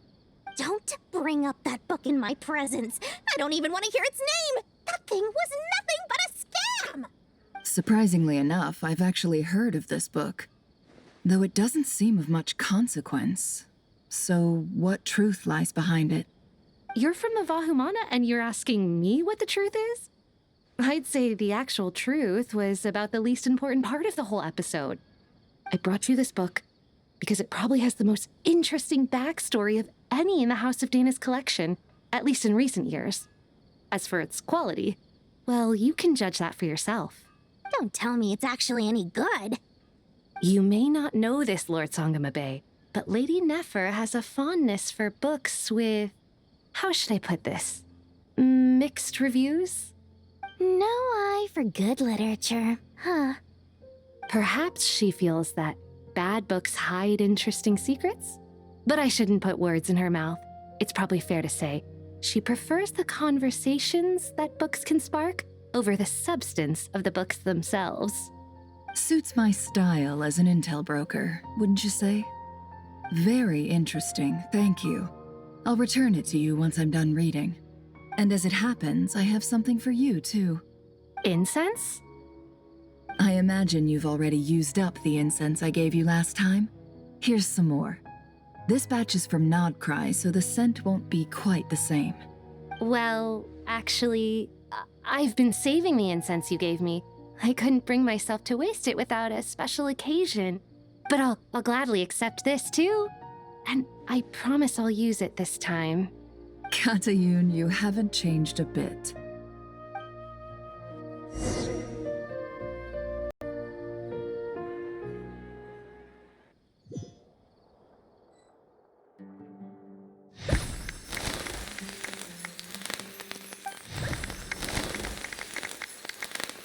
Congratulations, Kale.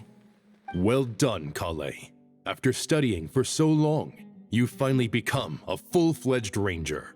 Sure hasn't been easy for you, huh? This really is fantastic news. All grown up. No longer a trainee, but an official forest ranger. Oh, the next step is to secure tenure in the academia. Thanks, everyone. It's true. I'm an official forest ranger now. Master Tainari, thank you for your guidance and support. I wish Mr. Sino were here so I could thank him too. Sino had a matter to attend to at the Temple of Silence. I don't imagine he'll be back for some time. But don't worry, we can celebrate together once he's finished. I'm afraid the party will have to wait. Kale still has some matters to attend to first. Kale? Is everything all right? No, it's not what you think. There's nothing wrong with my health. I just have a few things I need to deal with. I've made plans with the Traveler and Paimon to visit Mondstadt. Master Tainari and Mr. Sino will be accompanying us too. Well, that's a relief. Let's get together when everyone's back. I'm sure you'll be doing even better by then. Of course. I have a feeling you're right.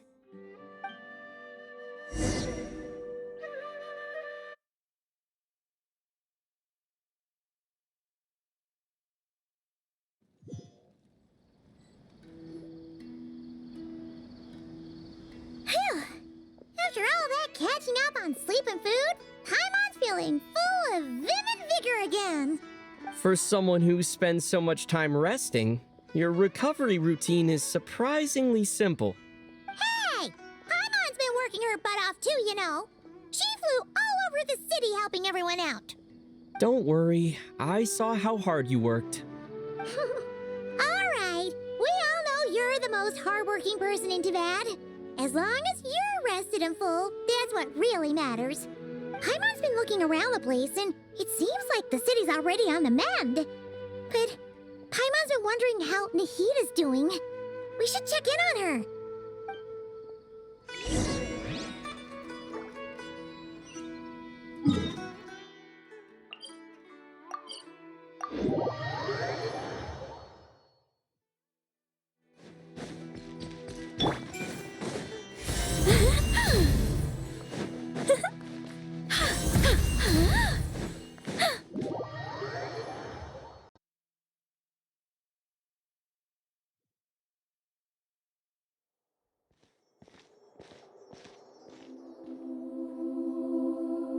Hey, Nahida! And Hat Guy's here too! Traveler, Paimon. What's going on here? Nothing much. Nahida was just expressing concern for my physical and mental well-being. Oh, the Traveler told Paimon all about that. We've both been very worried about you. Are you feeling alright? You make it sound like I'm on the brink of some kind of breakdown. Truth is, I'm doing much better than you might imagine. If we can just get to the bottom of Dottoro's intentions, we can minimize his negative influence. That's the sort of thing I excel at. Just listen to that newfound optimism. It seems like having you enroll in the Vahumana was a truly inspired move. I can really see the positive influence. Observe, a classic Sumeru specialty. Chalking everything up to education and learning. To be honest, even I can sense the change in you. Everything Dottore said to you was a way to manipulate your mind.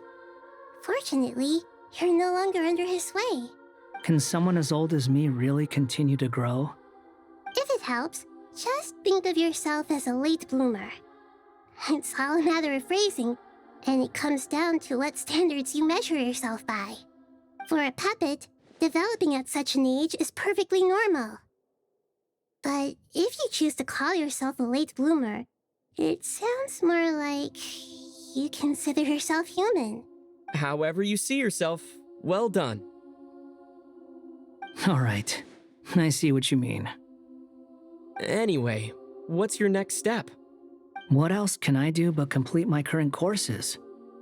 Everything else can wait. Anyway, that's enough chit-chat.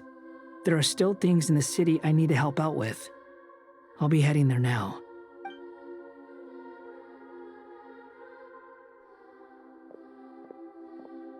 I'm so happy that Hat Guy is doing better than we thought. But what about you, Nahida? How are you holding up? The pyronosis burned down the corrupted Irminsul. The flames blazed for 7 days and 7 nights before they finally subsided. All that was left were the parts underground. Now, Aru shoulders the responsibilities that once belonged to Irminsul. The situation was contained before it got out of hand, so Teyvat's most vital information has largely been preserved. Irminsul has a strong influence over you, doesn't it? How will you cope now that it's gone? There is no need to worry. Thanks to Nicole's extraordinary talents, my connection to Irminsul has been severed and transposed onto Aru. Angels can do things like that? They can. Such abilities are precisely what makes them so powerful. The goddess of flowers, Nabu Malikata, once claimed that she too could perform feats beyond the reach of mere mortals. In my eyes, much of what she went on to achieve reached such transcendent levels. Her and Nicole really are both fascinating and magnificent. So, does that mean your situation is stable now? Correct. Just imagine that Aru has become the new Irminsul, and the essence of my existence has been bound to it. The wisdom of Sumeru has ultimately converged into a single, unified entity. Should we ascribe this all to fate, or is it merely fortune? Whatever it is, the important thing is that you're okay, Nahida. Dendro Archon, Lesser Lord Kusanali. Oh, thank goodness you're here. Sir Nevis, do you have something urgent to say? Yes, there's something I need to report. We've received a message from Snezhnaya.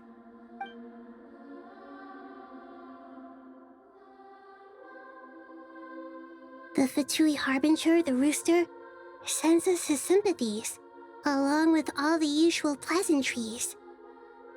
His stance is that, following the unrest and Nod Cry, Dottore was subjected to internal censure. This madness was the act of a rogue element, one who cannot be seen to represent the Zapoliarni Palace. No less than can be expected. Snezhnaya paid a heavy price working to stop him. They even lost one of their own harbingers. The letter goes on to say that even so, Snezhnaya cannot claim to be blameless. Apparently, they will deal with Dottore's subordinates in accordance with Snezhnayan law, holding all those involved in his crimes accountable. Additionally, they are supplying relief funds and supplies, which are already en route. They hope this will aid in Sumeru's reconstruction. Huh. Sounds like he's got an answer for everything. True, but as diplomatic rhetoric goes, it's highly effective. Completely watertight, both in logic and sentiment. This disaster has had a profound impact on Sumeru. There is much that I will keep in my heart. The matter of Dottore can be seen as settled for now. We are sure to cross paths again in the future, and in that light, Snezhnaya would do well to uphold their responsibilities and keep a tight rein over their actions. With Irminsul burned, the flow of fate now carries many more possibilities. I will be watching carefully. Perhaps we can move on to a less serious matter? Dendro Archon, will you eat with us once this matter is dealt with? Everyone wishes to celebrate together.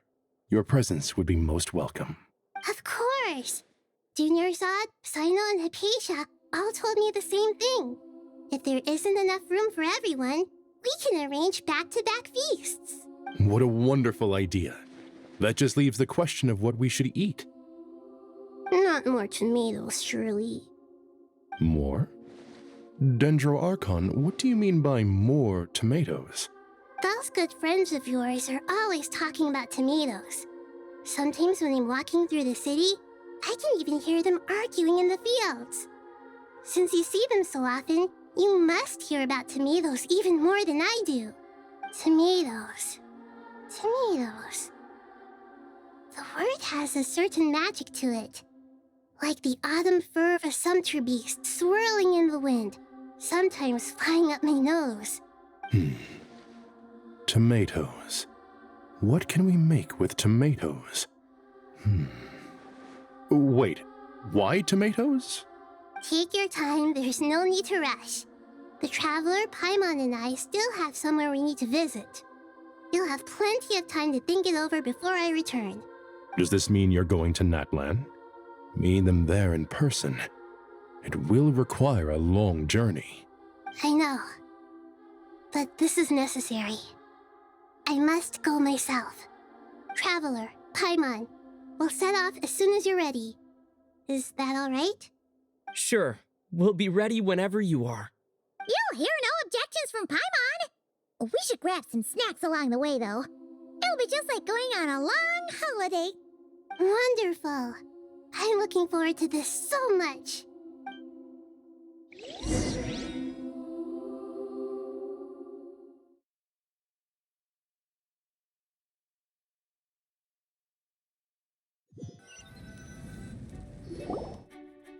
Glen is such a lively place. It's super cheerful and positive, too. I can see that. There are people outside exercising at all hours. Such a healthy way of life. You came. Welcome, welcome. You must be hungry from your journey. Would you like something to eat? Oh, thanks, but no thanks. We've been eating the whole way here. We had a mushroom platter, Sap's meat stew, butter braised chicken, Hadasara pudding. Paimon's positively stuffed. All right. No need for all that detail. I'm starting to get hungry myself. Maybe later then. We can wait till everyone's got an appetite, then I'll head out for a meal together. Sounds like a plan. Let's find somewhere to sit down.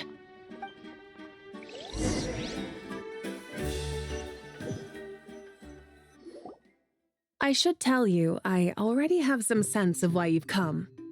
Why's that, Malika? To say thank you. Your senses are spot on. But on top of that, we also feel guilty. Because the pyronosis has vanished? I sensed its loss. Despite scouring through the remnants of Irminsul, we couldn't find any sign of the pyronosis. Not even any trace of it burning to ash. That's certainly unusual.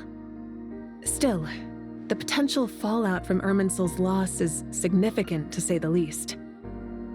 Perhaps the pyronosis's disappearance is simply a knock-on effect of the impact it's had on a certain strand of fate. There's no need to feel guilty. We were clear that this time there was to be no returning, only giving.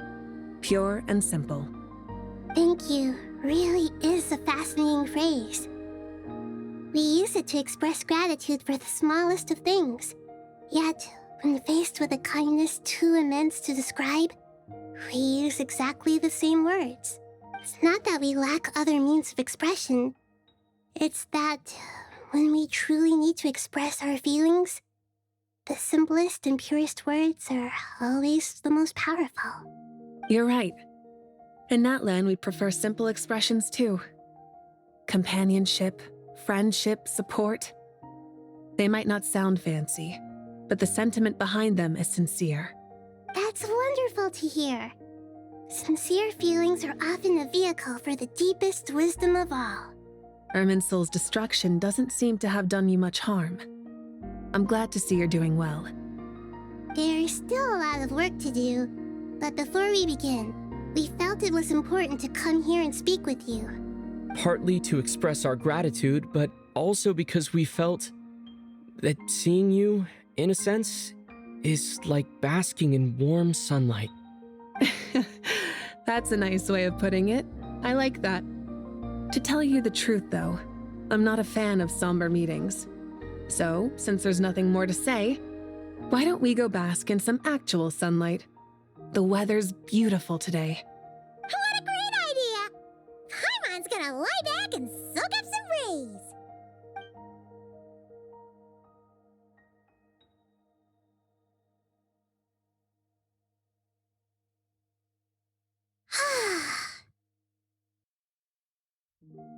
In that case, I think I'll lie down for a bit too before we head to our next stop. And where might that be? Mondstadt. Paimon and I are gonna head back there with Kale and the gang.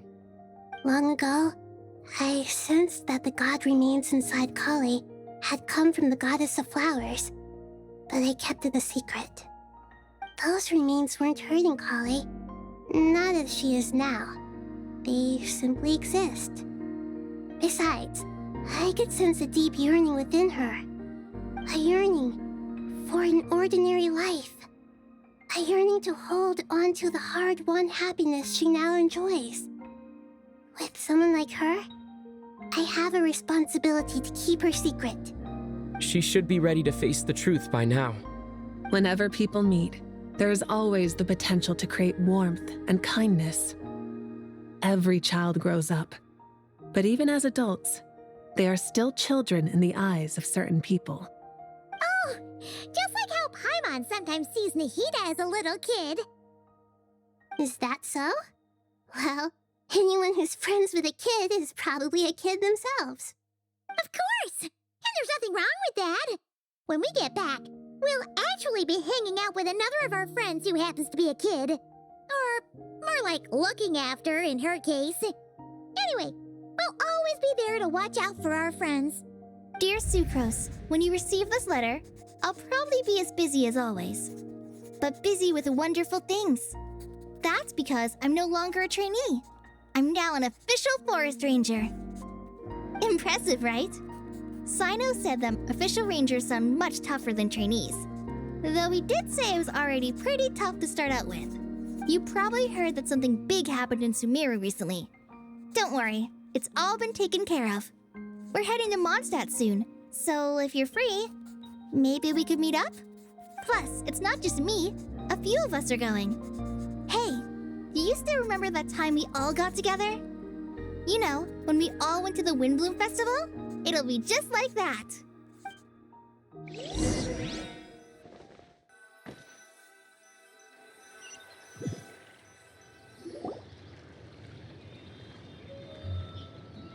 Dainari, is that... Don't you say it! Is that the great VII? Behold, the great VII, General Mahamatra. How times have changed. I wasn't expecting you to beat me to the punchline.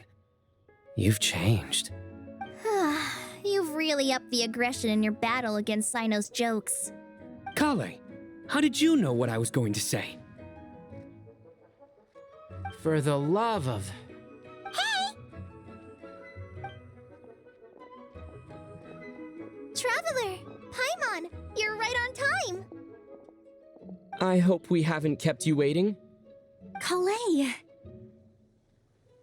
Sucrose! It's been so long! How have you been? I've been well. Everything's going great. What about you? Are you still busy? Not at the moment. Oh, right! That juicer you gave us works amazing! Farzan loves it. Seriously? That's wonderful. I don't suppose you drew up a detailed test report. Oh, what fruits did you use? How's the texture of the final product? Sucrose, you might want to try asking your questions one at a time. Albedo! Paimon didn't see you there! It's been a while since all of us were together like this. How about we follow the same plan as last time? Good idea, my friend. You never disappoint. So, what are your identities this time? Don't remind him. First things first. Allow me to introduce our very own official Forest Ranger Kale. The rest of us are simply her humble travel companions. This sounds like one of those mushy stories that gets people hooked on some corny, heartwarming premise. Oh, is our story not heartwarming? If I recall correctly, there was even a scene like this in King of Invocations. Besides being heartwarming, our story's also about tough, impressive-sounding job titles. At least that's what I think.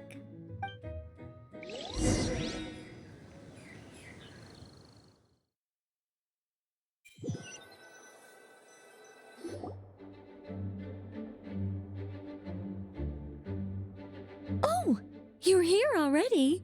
I'm still giving Dodeko a little trim. I won't be a moment. A trim? Does Dodoko need haircuts too? Of course. It's important to know how to take loving care of the apples of your eye. All of these trivial matters get left to me.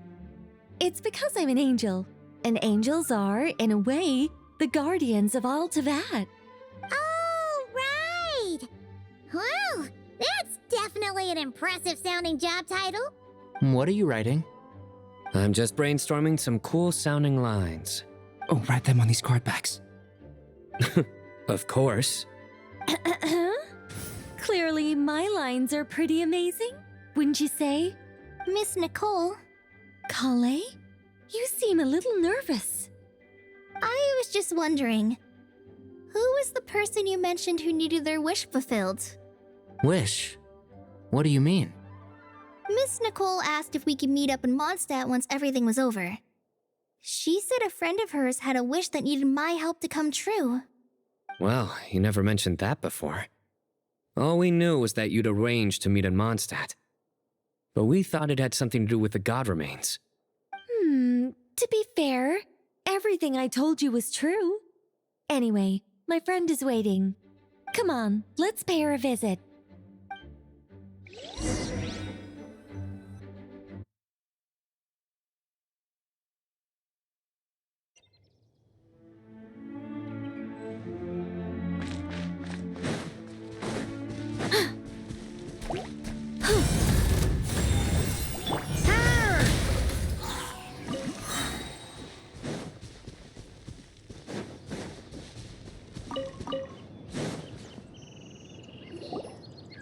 Huh? You're... Surprised? I bet you weren't expecting to meet a woman like me beneath this beautiful tree in a faraway land. An oasis will spring from the place where a djinn resides. That saying falls somewhat flat here in Mondstadt, given that everywhere is already so lush and green. Lilupar! What are you doing here? I made friends with Miss Nicole. I asked her to bring me here and then invite Kale to come. The prologue to this story is that I have a wish. It has stirred within my heart for centuries, millennia even.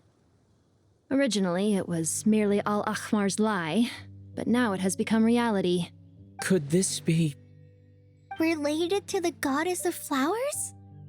My dear young lady, my mistress left her final trace in this world upon you. I can't tell you how glad I am to see you here. And now I have seen you, and peered into your heart. You have experienced hardships and suffered setbacks. The torment an ordinary person might expect to face has befallen you threefold. This is the source of your resilience. But, beneath all this, I've witnessed the seeds of desire. You yearn to return to the simple life you once knew, do you not? I do. I want to throw away everything that isn't mine. But how do you decide what is yours? The scars that others carve into your flesh? The kindness and love they inscribe? Are these things not yours as well? They are. This is something I've talked about with Miss Nicole. Miss Nicole said I should learn how to adjust my standards. I just want to live as an ordinary human. Anything beyond that isn't mine.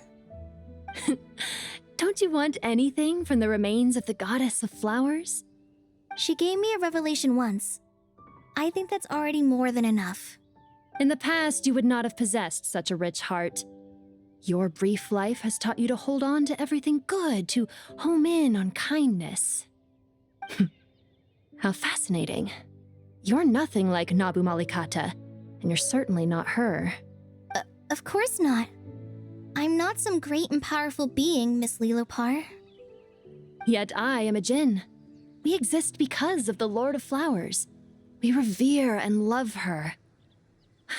My wish is to see her one last time, to give everything for her. Kale, can you do this for me?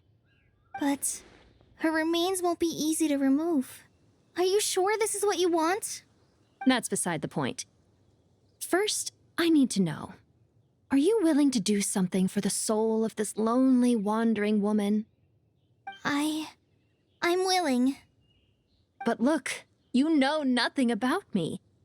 Even if you have heard the stories about me, all you would know is that I was rightly punished for the many evil deeds I committed. So you do know. Your lips are quivering, your eyes trembling, and still you're willing to do something for me.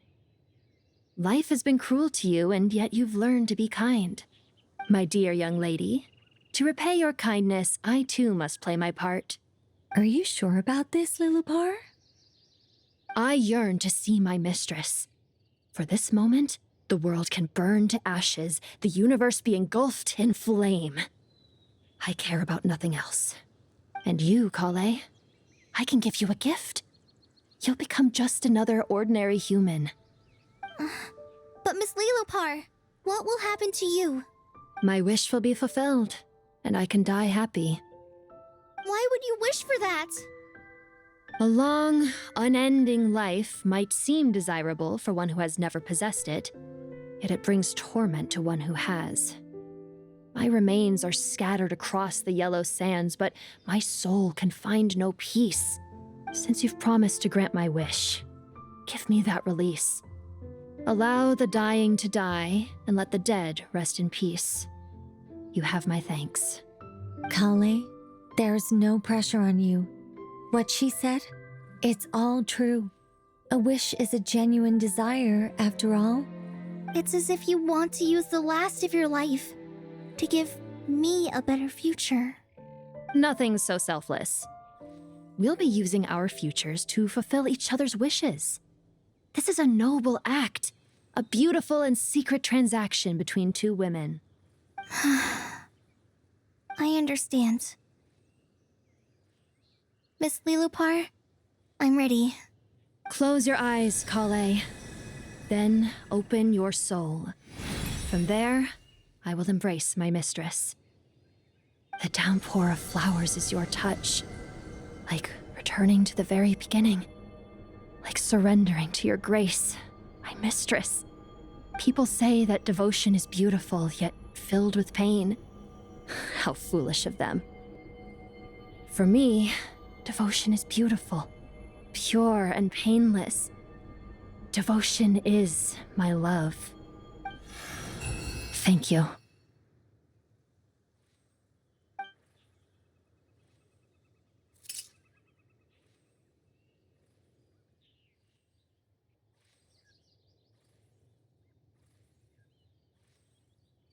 Lilupar! She disappeared? She left, carrying the blessing of flowers.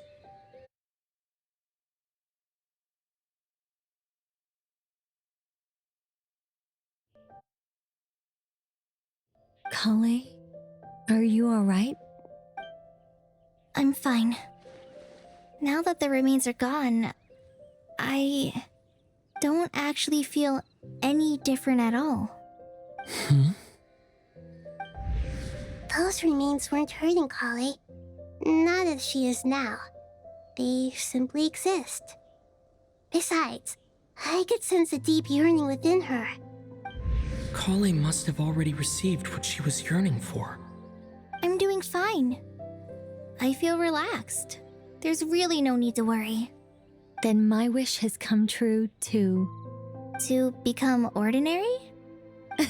That's just one of my wishes. Actually, I have a few more. For instance, I want to protect the people I meet and help them find happiness.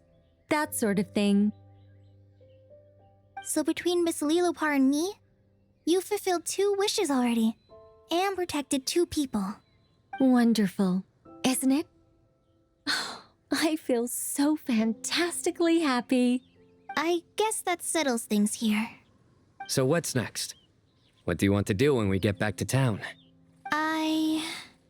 Clay, look who I've brought to see you. Hey, Kale! I heard you guys were holding some kind of secret event. How come you started without me? Huh? Oh no, it's nothing like that. We were just saying goodbye to an old friend. Really? Who? Me. The old me. So that's what this is all about. Did you come all the way to Mondstadt for that? Because we knew the old you so we could witness the change? Exactly. The old me is gone.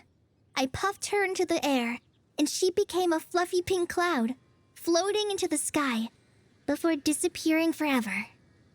Do you think, maybe up in the sky, she has friends waiting for her with test tubes, flasks, and bows? Oh, when you put it like that, it doesn't sound so bad after all. What do you think, Miss Nicole? I think maybe that's right. At least, if it were up to me, I'd consider that a happy ending.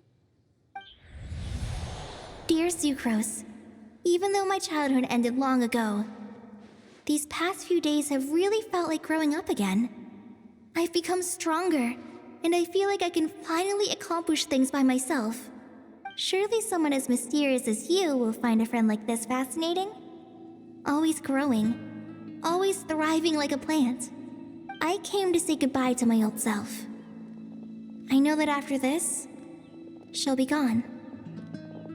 Thinking about it makes me feel a little lonely. I know the weakness that kept me company will one day leave me too. But somewhere in my heart, I feel a great sense of joy. It feels like I've always wanted to take this step, to walk towards the new me.